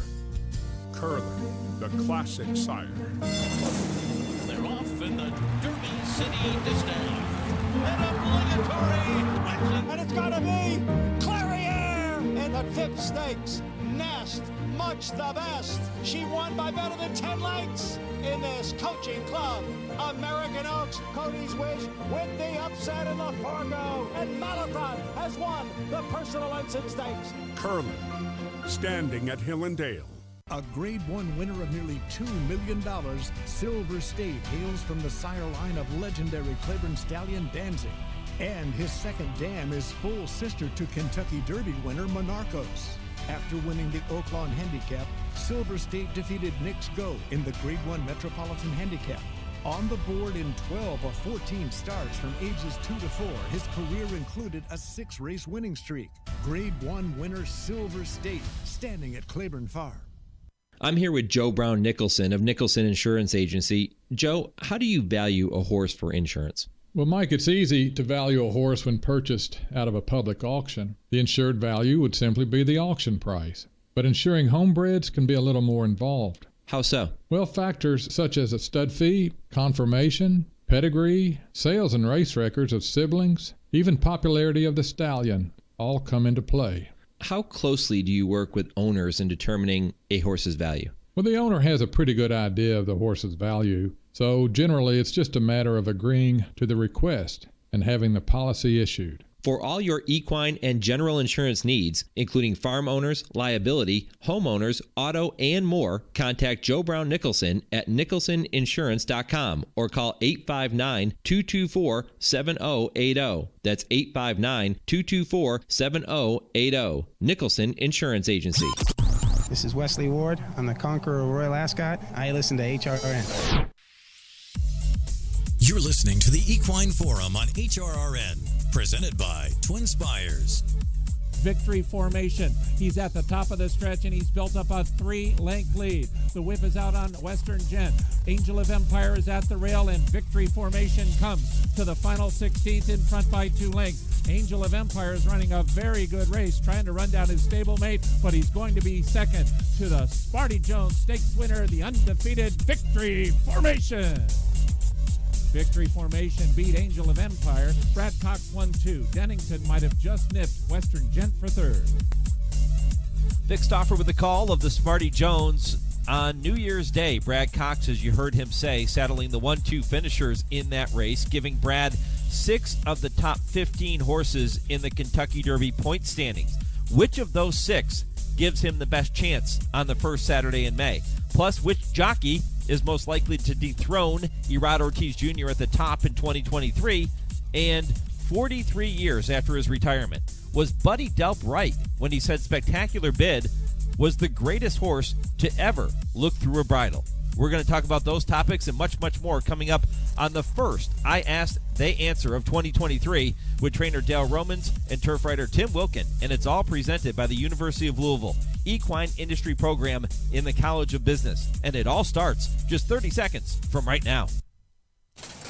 Learn the business of horses in the world's only accredited equine business program, the University of Louisville Equine Business Program. The University of Louisville has a legacy of excellence educating and developing industry leaders for over 35 years. Classes are taught by industry experts in state-of-the-art facilities located in the heartland of America's equine industry. The University of Louisville Equine Business Program. When it comes to horses, we mean business. For more information, visit business.louisville.edu/equine.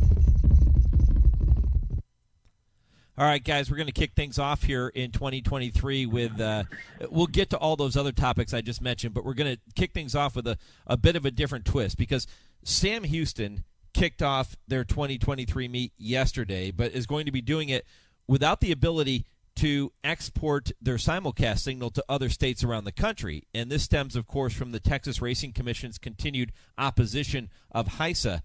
So I'm going to ask you, how long can the racing product in Texas survive with no simulcast revenue? And Dale, I'll come to you first, my friend.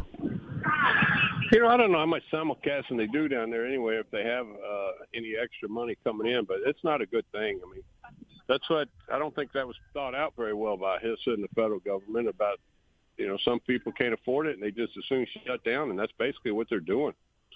Hopefully, in a perfect world, HISA went in and changed things so they become constitutional. They did that last week.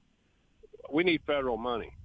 If they're going to make us work under federal laws, they're going to make us do everything federal government way, but then they want us to pay for it ourselves. It's a $60 billion economic impact on the United States. We need $75 million to operate through HISA. It looks like a pretty good ROI to me if you're the federal government. So we just need to get some federal money, or else we're going to lose other little racetracks too. It's not just going to be Texas. Yeah, well, let me ask you this question then. Is the commission's stance going to result in irreparable damage to the Texas racing industry if they continue to hold out like this? Can they afford to pay for HISA, though? That's the problem. They're in a catch-22 down there. It's almost like they're in a no-win situation. So if they can't pay for it, if they can't afford to pay for it, if they go broke by paying for it, or they go broke by not paying for it, either way they go broke. Yeah. Timmy, what do you think? It doesn't seem to me that the Texas people are, just saying, that HISA's bad and we don't want them and all this. But the fact that there's no simulcasting going out to around the country is not a good thing. I mean, it seems to me that in a way that the HISA and the Texas people are playing a game of chicken, driving head on at each other until somebody swerves and caves in. It's not a good situation. I mean, down there at Sam Houston, they're going to, they've already had to, they've shortened their meet by a week, and the money isn't going to be coming in that normally would. I mean, Lone Star took a big hit with their handle last year when this thing kicked in. So it's not a good situation at all. And I really feel for the people that try to put on a good product down there in Texas. And I just hope it works its way through. But right now, I don't see any way that it's going to. How long can they keep going like this? I don't know. That's the $1 million question. I don't know. I mean, the money doesn't for the purses doesn't come in through.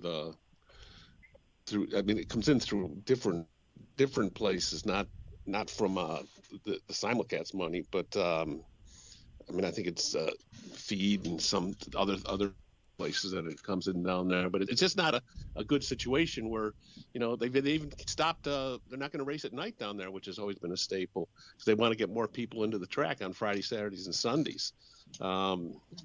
It's just not. Go ahead, Dale. No, I was going to say, if you're not going to simulcast, you might as well not run at night. I mean, you're going after the simulcast market at night. It's a bad situation all around. It's not HISA's not the problem. We all argue and are trying to fight about HISA.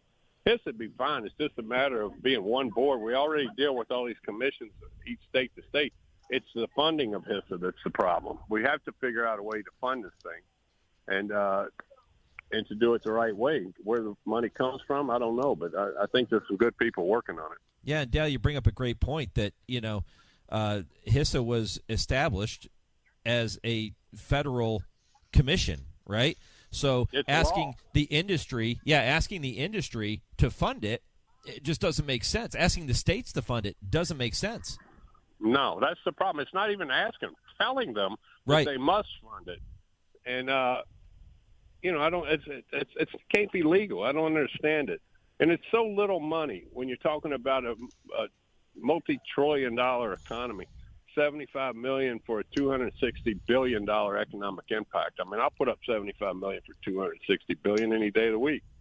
We've got to get some federal money. If we're going to have this thing go into effect, we're going to be federally regulated. We need to have federal funding just like every other regulatory body does from the federal government. Yep, and that's at its crux exactly what this whole opposition is about, not just in Texas, but by the national HBPA and organizations that are saying, hey, this is unconstitutional. You can't ask us to do it this way. You can't demand that we have to fund it as an industry. You can't tell us we have to do it and then tell us we have to pay for it. Right. It's something fundamentally wrong with that picture. And I know I keep singing Lisa's praises. Lisa's Lazarus that's running HISA. She's doing such a great job. Like she tells me, she said 95% of the problems are strictly money problems. It's not about, we can work through any rule change or any regulation change. We can all work that out. It's not that big a deal. It's about who's going to pay for it all. Yeah, well, let's hope that by the time it's figured out, Texas racing is still a thing and that the Texas industry is not suffering irreparable damage that can't be undone through all of this back and forth and this standoff, if you will, with HISA and the Texas Racing Commission. Okay, that is topic one. Hold on.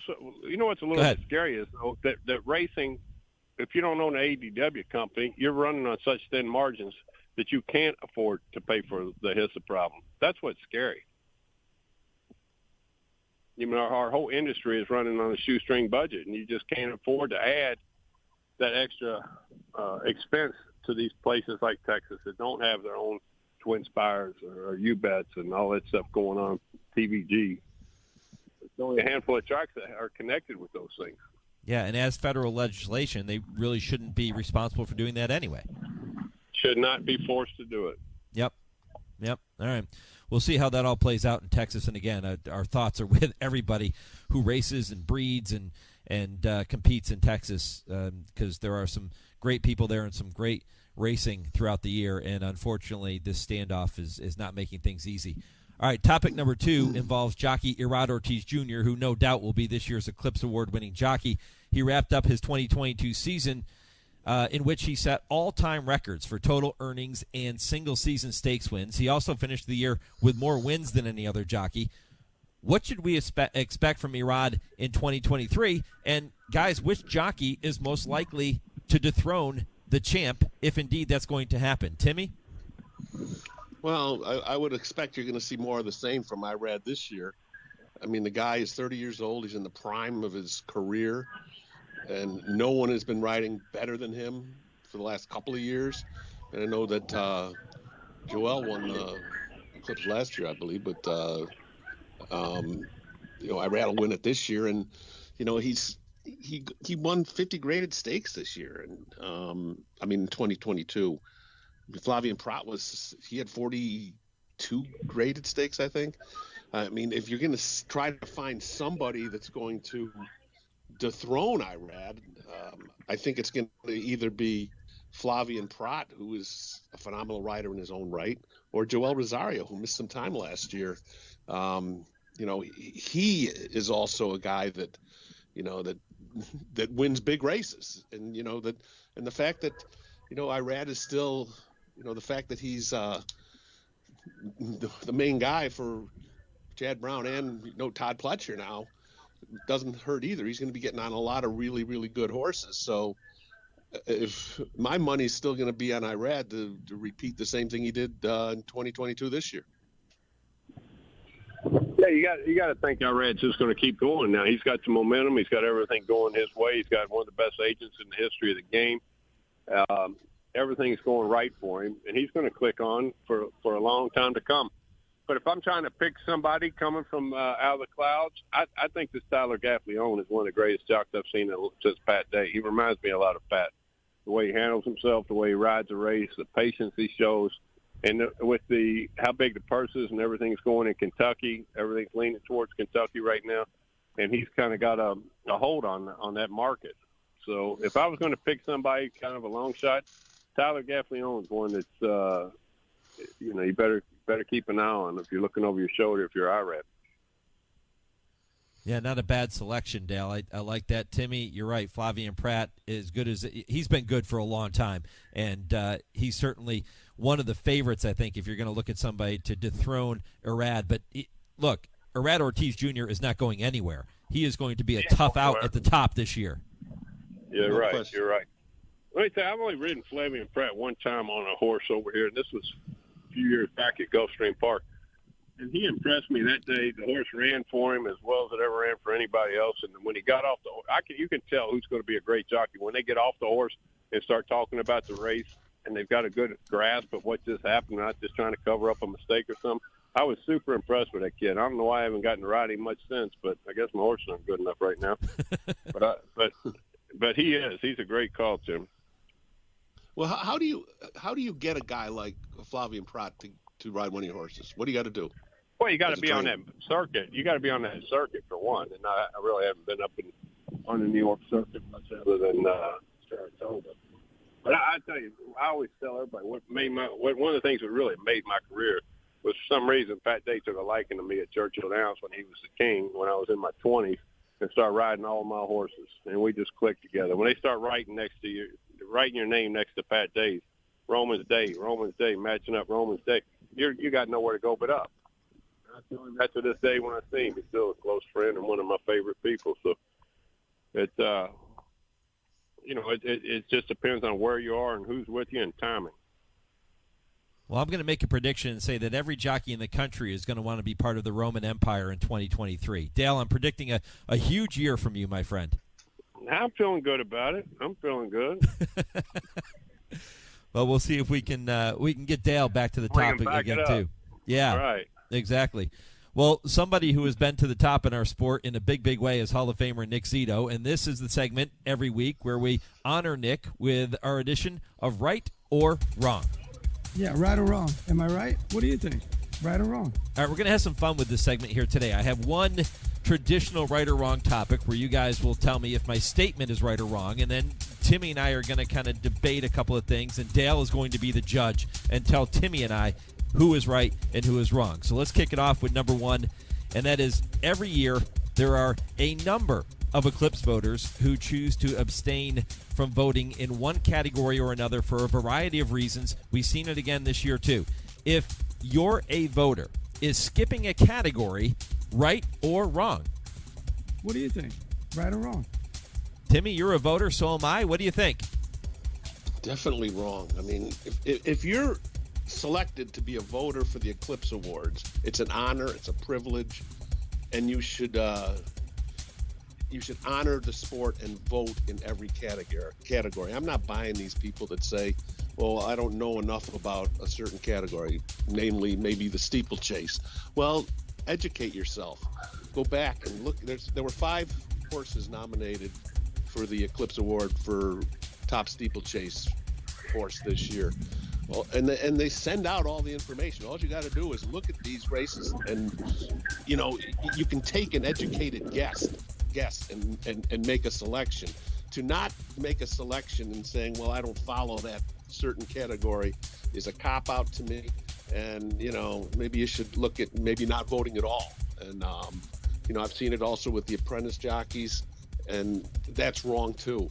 I mean, everybody that's nominated for an Eclipse Award, every horse that's nominated, there's people behind them that put in blood, sweat, and tears to do the best possible job they can to get these horses to the top of the game, and should be honored with your vote. And if you don't vote, I just don't know why. Dale? Well, I don't have a whole lot to say for that. I don't have a vote. So I think they should let past recipients vote just like they do in the Heisman. I'd like to vote on some Eclipse Awards issues. Oh, that's a cool angle. I'd vote for Timmy for Eclipse Award journalist. But that's nice of you. I like that. Yeah, but you're right. I like what you had to say. I like the fact, Timmy, that you think it's an honor, the fact that you get to vote, and so you take it serious as you do on this show, as we all know, the Research King. And I'm sure you've handled your voting the same exact way, and that's the way you should. You show a lot of respect to the game. Yeah, I think that's what it comes down to. And for people that don't understand how this works, I'll sum it up very quickly. Typically, every year, the Eclipse Award voters are sent a packet which has information, past performances on every horse. It has the stats on every owner, breeder, trainer, and jockey that you're going to vote for. However, that packet is sent out in mid-December, and you kind of have to take it with a grain of salt. It'll be a guideline, but you have to wait until the racing concludes at the end of the year. You have about a 3-week gap after you receive your packet until the end of the year. There are big races left that have an impact on the Eclipse Awards, especially in tight races like we saw this year in the trainer side of things. So you have to wait. You have to do your due diligence. But, Timmy, I'm going to agree with you. I don't follow steeplechase racing at all. I will watch a race if it's on, but I don't follow it. But when they give you the past performances of all the horses that are eligible to be voted for, you can do your homework. You can go back and research it. You can watch replays. There is so much technology out there now you can use to gather information on those horses. Educate yourself. Don't abstain.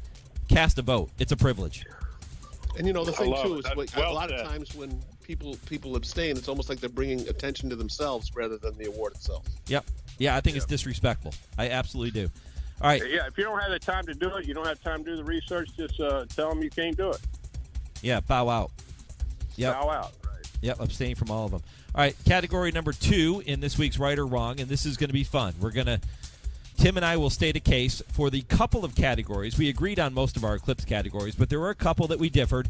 We're going to get 15 seconds each to make our point as to why we voted for the horse we voted for, and then Dale Romans is going to be the judge. So he'll determine if myself or Tim is the one that should be part of the Roman Empire. Okay, so here we go, guys. The first category, male sprinter. Timmy, you went with Cody's Wish. I went with Elite Power. 15 seconds, Timmy. State your case.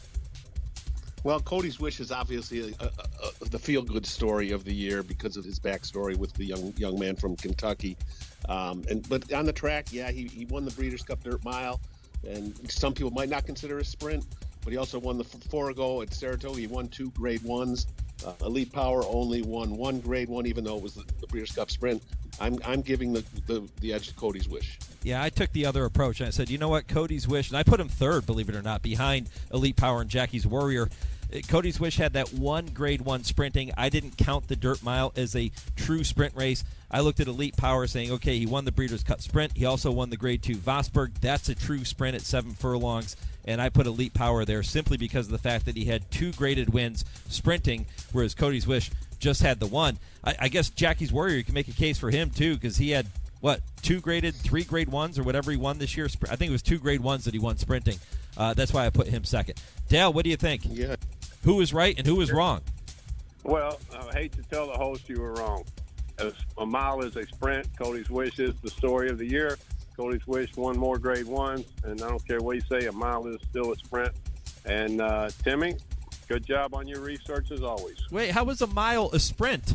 It's over. I've ruled. There are no appeals? There are no appeals. Here come the judge. You lost. Timmy won. You know he always does his research. All right. A mile is a sprint. All right. Wow. A mile is a sprint. Spoken. Okay, the judge has spoken. All right, well, let's see what the judge thinks of this next category. Female turf horse. Timmy, you chose Regal Glory, and I went with the filly and mare turf winner, Tuesday, the European. State your case. Well, Regal Glory, bombed in the Breeders' Cup Mile, but, he won 4-7 this year.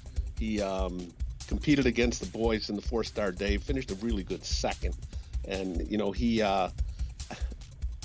his body of work, I think, is better than Tuesday, who only raced once in the United States. And if you're going to win the Eclipse Award, I think you've got to race more than once in the United States, even though he did win the Breeders' Cup filly and mare turf. Well, first of all, Regal Glory is a she, right? That's what I said. She, right? That's what I said. I thought you said he. No, I only said have 15 seconds. That's 15 seconds. Move on. All right. I don't hear well with these headsets anymore. Tuesday, the European only had 1 start here, but if you're going to put Tuesday as an eligible candidate on the list, you have to take her credentials for what they are. She won a Group 1, the Epsom Oaks, in January or in June, and then came back and won the filly and mare turf against the best female turfers we have in the sport. So that's why I went with Tuesday. a Group 1, a Grade 1. To me, she showed up on the biggest stage, the championship day. That's why she got my vote. Now, your arguments are very important in this situation because I think I took a nap through this class when they were running. So, with that being said, Mike, winner, ding, ding, ding. The Breeders' Cup is the championship of our industry. All right, so we're tied at 1. Timmy, how about this one? One final category. 2-year-old filly. Timmy, you chose Wagon Wheel. I went with Wonder Wheel. We're not even going to make a case for this one. Dale, who wins this one, Wagon Wheel or Wonder Wheel? Well, I like the name better, Wagon Wheel. I'm going with that. Timmy, you spelled the name wrong on your sheet, and you still got the victory from Dale. Yeah, exactly. I just like that name. We'll go with that one. Okay. All right. Well, there you have it. Timmy, you win 3-1. Huh? 2-1. You Be happy. beat me. You wrote. You typed the name wrong, and you still beat me. I ruled into your favor. Well, the thing is, I lost your connection for a second. It was my mistake that I wrote Wagon Wheel. When I was making my selections, had the TV on. I was watching a marathon of Yellowstone, so maybe that had something to do with it. Obviously, I meant Wonder Wheel, but it came out Wagon Wheel, and it's my mistake. Yeah, correct. Anyway, so you won. It doesn't matter. You won. And I went back and looked up wagon wheels, by the way. There have been 3 horses, I think, named Wagon Wheel. One of them was a Jamaican bred. I thought maybe that was the one you were going for. No. I mean, I've been accused of being an idiot more than once, but I can't call myself an idiot for this one. Honest mistake. All right. You've never been accused of being an idiot, Jimmy. Never. Over-researching, overworking on this little project. Those things you've been accused of. Big Bob Baffert fan you've been accused of. Never being ignorant. Well, I got that going for me then, huh? Right. All right, guys. 2 more topics to get to. I'll tell you what we're going to do. We're running short on time, so I am going to move past one of them, and that was the Brad Cox question about which of his 6 in the top 15 give him the best chance to win the Kentucky Derby. We'll bring that question back for next week and let you debate it because it will still be pertinent. But let's move on to this final topic because Thursday marked the 43-year anniversary of Spectacular Bid's 4-year-old debut, which resulted in a win in the Malibu Stakes at Santa Anita. The Bid would go on to be voted Horse of the Year that year, and he was a perfect 9 for 9 in 1980. His trainer, Buddy Delp, famously said that Spectacular Bid was, quote, the greatest horse to ever look through a bridle. So as we look back 43 years later, should we be saying, you know what, Buddy Delp was right? Dale? Let me tell you, I can remember like it was yesterday. I think I was 8 or 9 years old when Buddy Delp brought that horse to Churchill Downs, and he was the biggest, prettiest thing you ever saw in your life.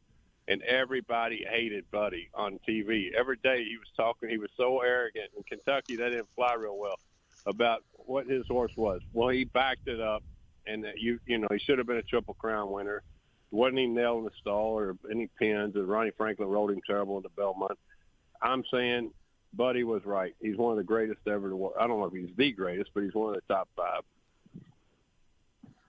He certainly is. I mean, the thing that, there's so many people that gotten into our game that started following it that probably don't have any idea who Spectacular Bid was because he raced so long ago. But now this horse was just phenomenal. I remember going to visit him in one of his last years when he was out at the farm, and he still had just the regal look about him. I mean, this is a horse that won, of his 26 wins, 20 of them were by 3 or more lengths. I mean, he wasn't just winning; he was dominating.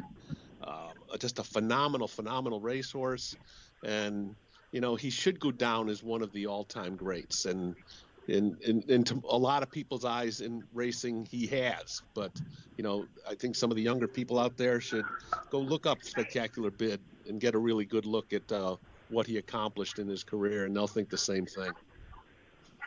You know what's funny? Everybody was knocking Buddy when he came to Louisville that time, and I remember just being a little kid, and I'm sitting there thinking, I like this guy. He likes his horse. Why is everybody mad at him? And I was in my single digits. Great racehorse. Yeah, he was spectacular. Whether he is the greatest of all time, I don't know if you can make that case, but he certainly is among the greatest of all time, and it does appear as if Buddy Delp was. He has to be in the argument. Yeah, he's certainly right up there. He's one of the horses you have to talk about. All right, guys, time for one final point. Let's make it a quick one. Timmy, let's go to you this week. What is your final point before we wrap things up? I'm really happy to see that Colonel Liam's going to come back and go for a three-peat in the Pegasus World Cup Turf Invitational. 6-year-old will be the horse that sentimentally that a lot of people look for, and I'm glad that Todd Pletcher's bringing him back for this race. Dale? I really don't have a lot to say other than the fact it's 72 degrees and sunny in sunny South Florida, and I bet y'all wish you were here. Why does he always do that, Timmy? Because he's the judge. The judge gets to do whatever he wants to do. Hey, it's the Roman Empire. We're all just living in it. I ruled for Timmy today, so he's happy. I am happy. I want to change this. I want to change this right or wrong, so we do this every week where I get to be the judge. I like it. All right, we'll work on that. We'll try to work that in for next week. Dale Romans, Tim Wilkin, guys, enjoy the weekend. Good luck at the races. Thank you, bud. Thanks, Mike. All right, we're going to do it all over again next Saturday, same time. If you have a topic you want to hear Dale and Tim debate, email it to me, Mike@horseracingradio.net, and I will work it in. I Ask, They Answer is presented by the University of Louisville Equine Industry Program and the College of Business. I will be back with more. This is the Equine Forum on the Horse Racing Radio Network. In honor of all those we've lost to cancer and those still fighting and thriving, like basketball analyst and cancer champion Dick Vitale. I want to beat cancer. I'm going to beat it. That's no doubt in my mind. I'm going to win this battle. Defeating cancer will take all of us. Join our team to help fund game-changing research that saves lives. At the V Foundation, V is for victory over cancer. V is for victory over the odds. V is for victory over health disparities, victory over setbacks, victory over the unknown. V is for victory over giving up. Don't give up. Don't ever give up. Donate to the V Foundation to join our team and help save lives. Cancer can take away all my physical abilities. It cannot touch my mind, it cannot touch my heart, and it cannot touch my soul. 100% of donations fund game-changing cancer research. Donate now to the V Foundation at v.org. People do some pretty cool things in their 40s and 50s. Why should saving for retirement be any different? I mean, they go back to college, learn new instruments, start skateboarding. Whoa! Okay, maybe that one's not for everybody, but saving for retirement is. With aceyourretirement.org, you can get on track with your retirement savings no matter your age. Just have a 3-minute chat with Avo, the friendly digital retirement coach from AARP. You'll get personalized recommendations based on your input that are easy to understand and work with your lifestyle. It's quick, easy, and free. Plus, it's sponsored by AARP, so you know they got your back. Woohoo! Gnarly move, Dad.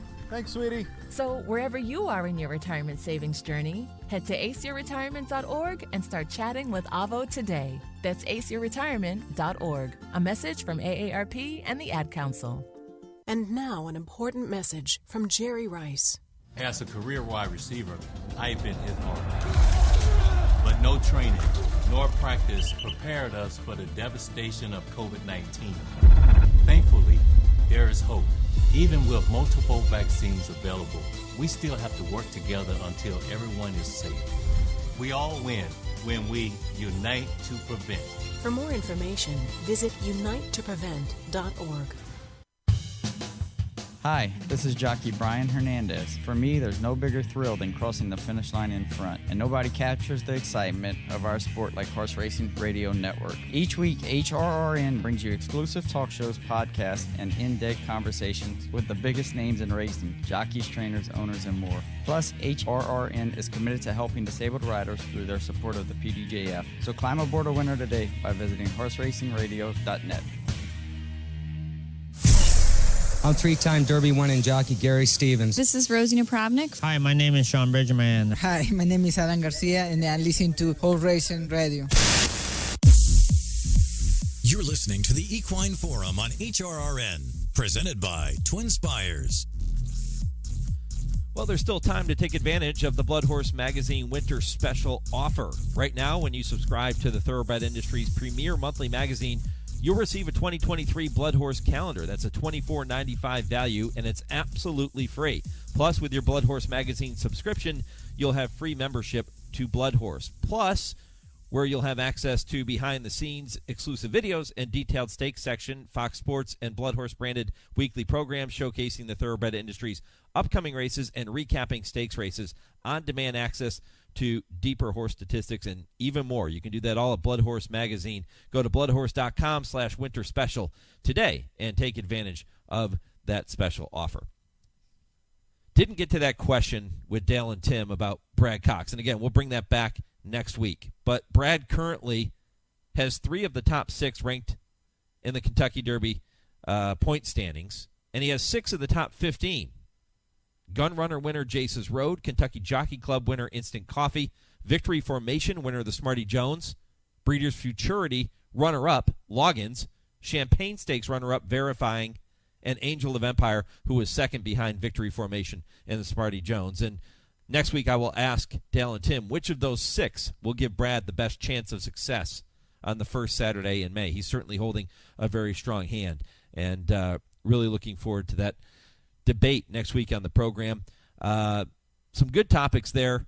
Our congratulations to all of those who have been honored with an Eclipse Award and all of those who have been honored with a nomination as a finalist. And again, those awards coming up in just a few weeks here in late January. Want to also give a shout out to Sandra, who listens to the show every week. She sent us a beautiful note this week telling us how much she enjoys a lot of the programming here on the network, including Trainer Talk and the Equine Forum, and I Ask, They Answer with Dale and Tim. Hard not to like that one, isn't it? And my thanks to Kurt Becker, too, for that wonderful story about Sham that you heard here in the third hour of the program. My thanks to all of our guests, which include Vance Hanson from TwinSpires with this week's TwinSpires Triple Play, and, of course, Dale and Tim for doing a fantastic job once again here this week. Next week, we are back with another brand new edition of the program and programming for you all week long. If you missed any portion of the show, head over to horseracingradio.net or any major podcast platform to check out the podcast. For my producer, Lee Delapina, in our Lexington studio, for Chauncey handling our social media, I'm Mike Penna. Let's get in the playoffs. Come on, go Steelers.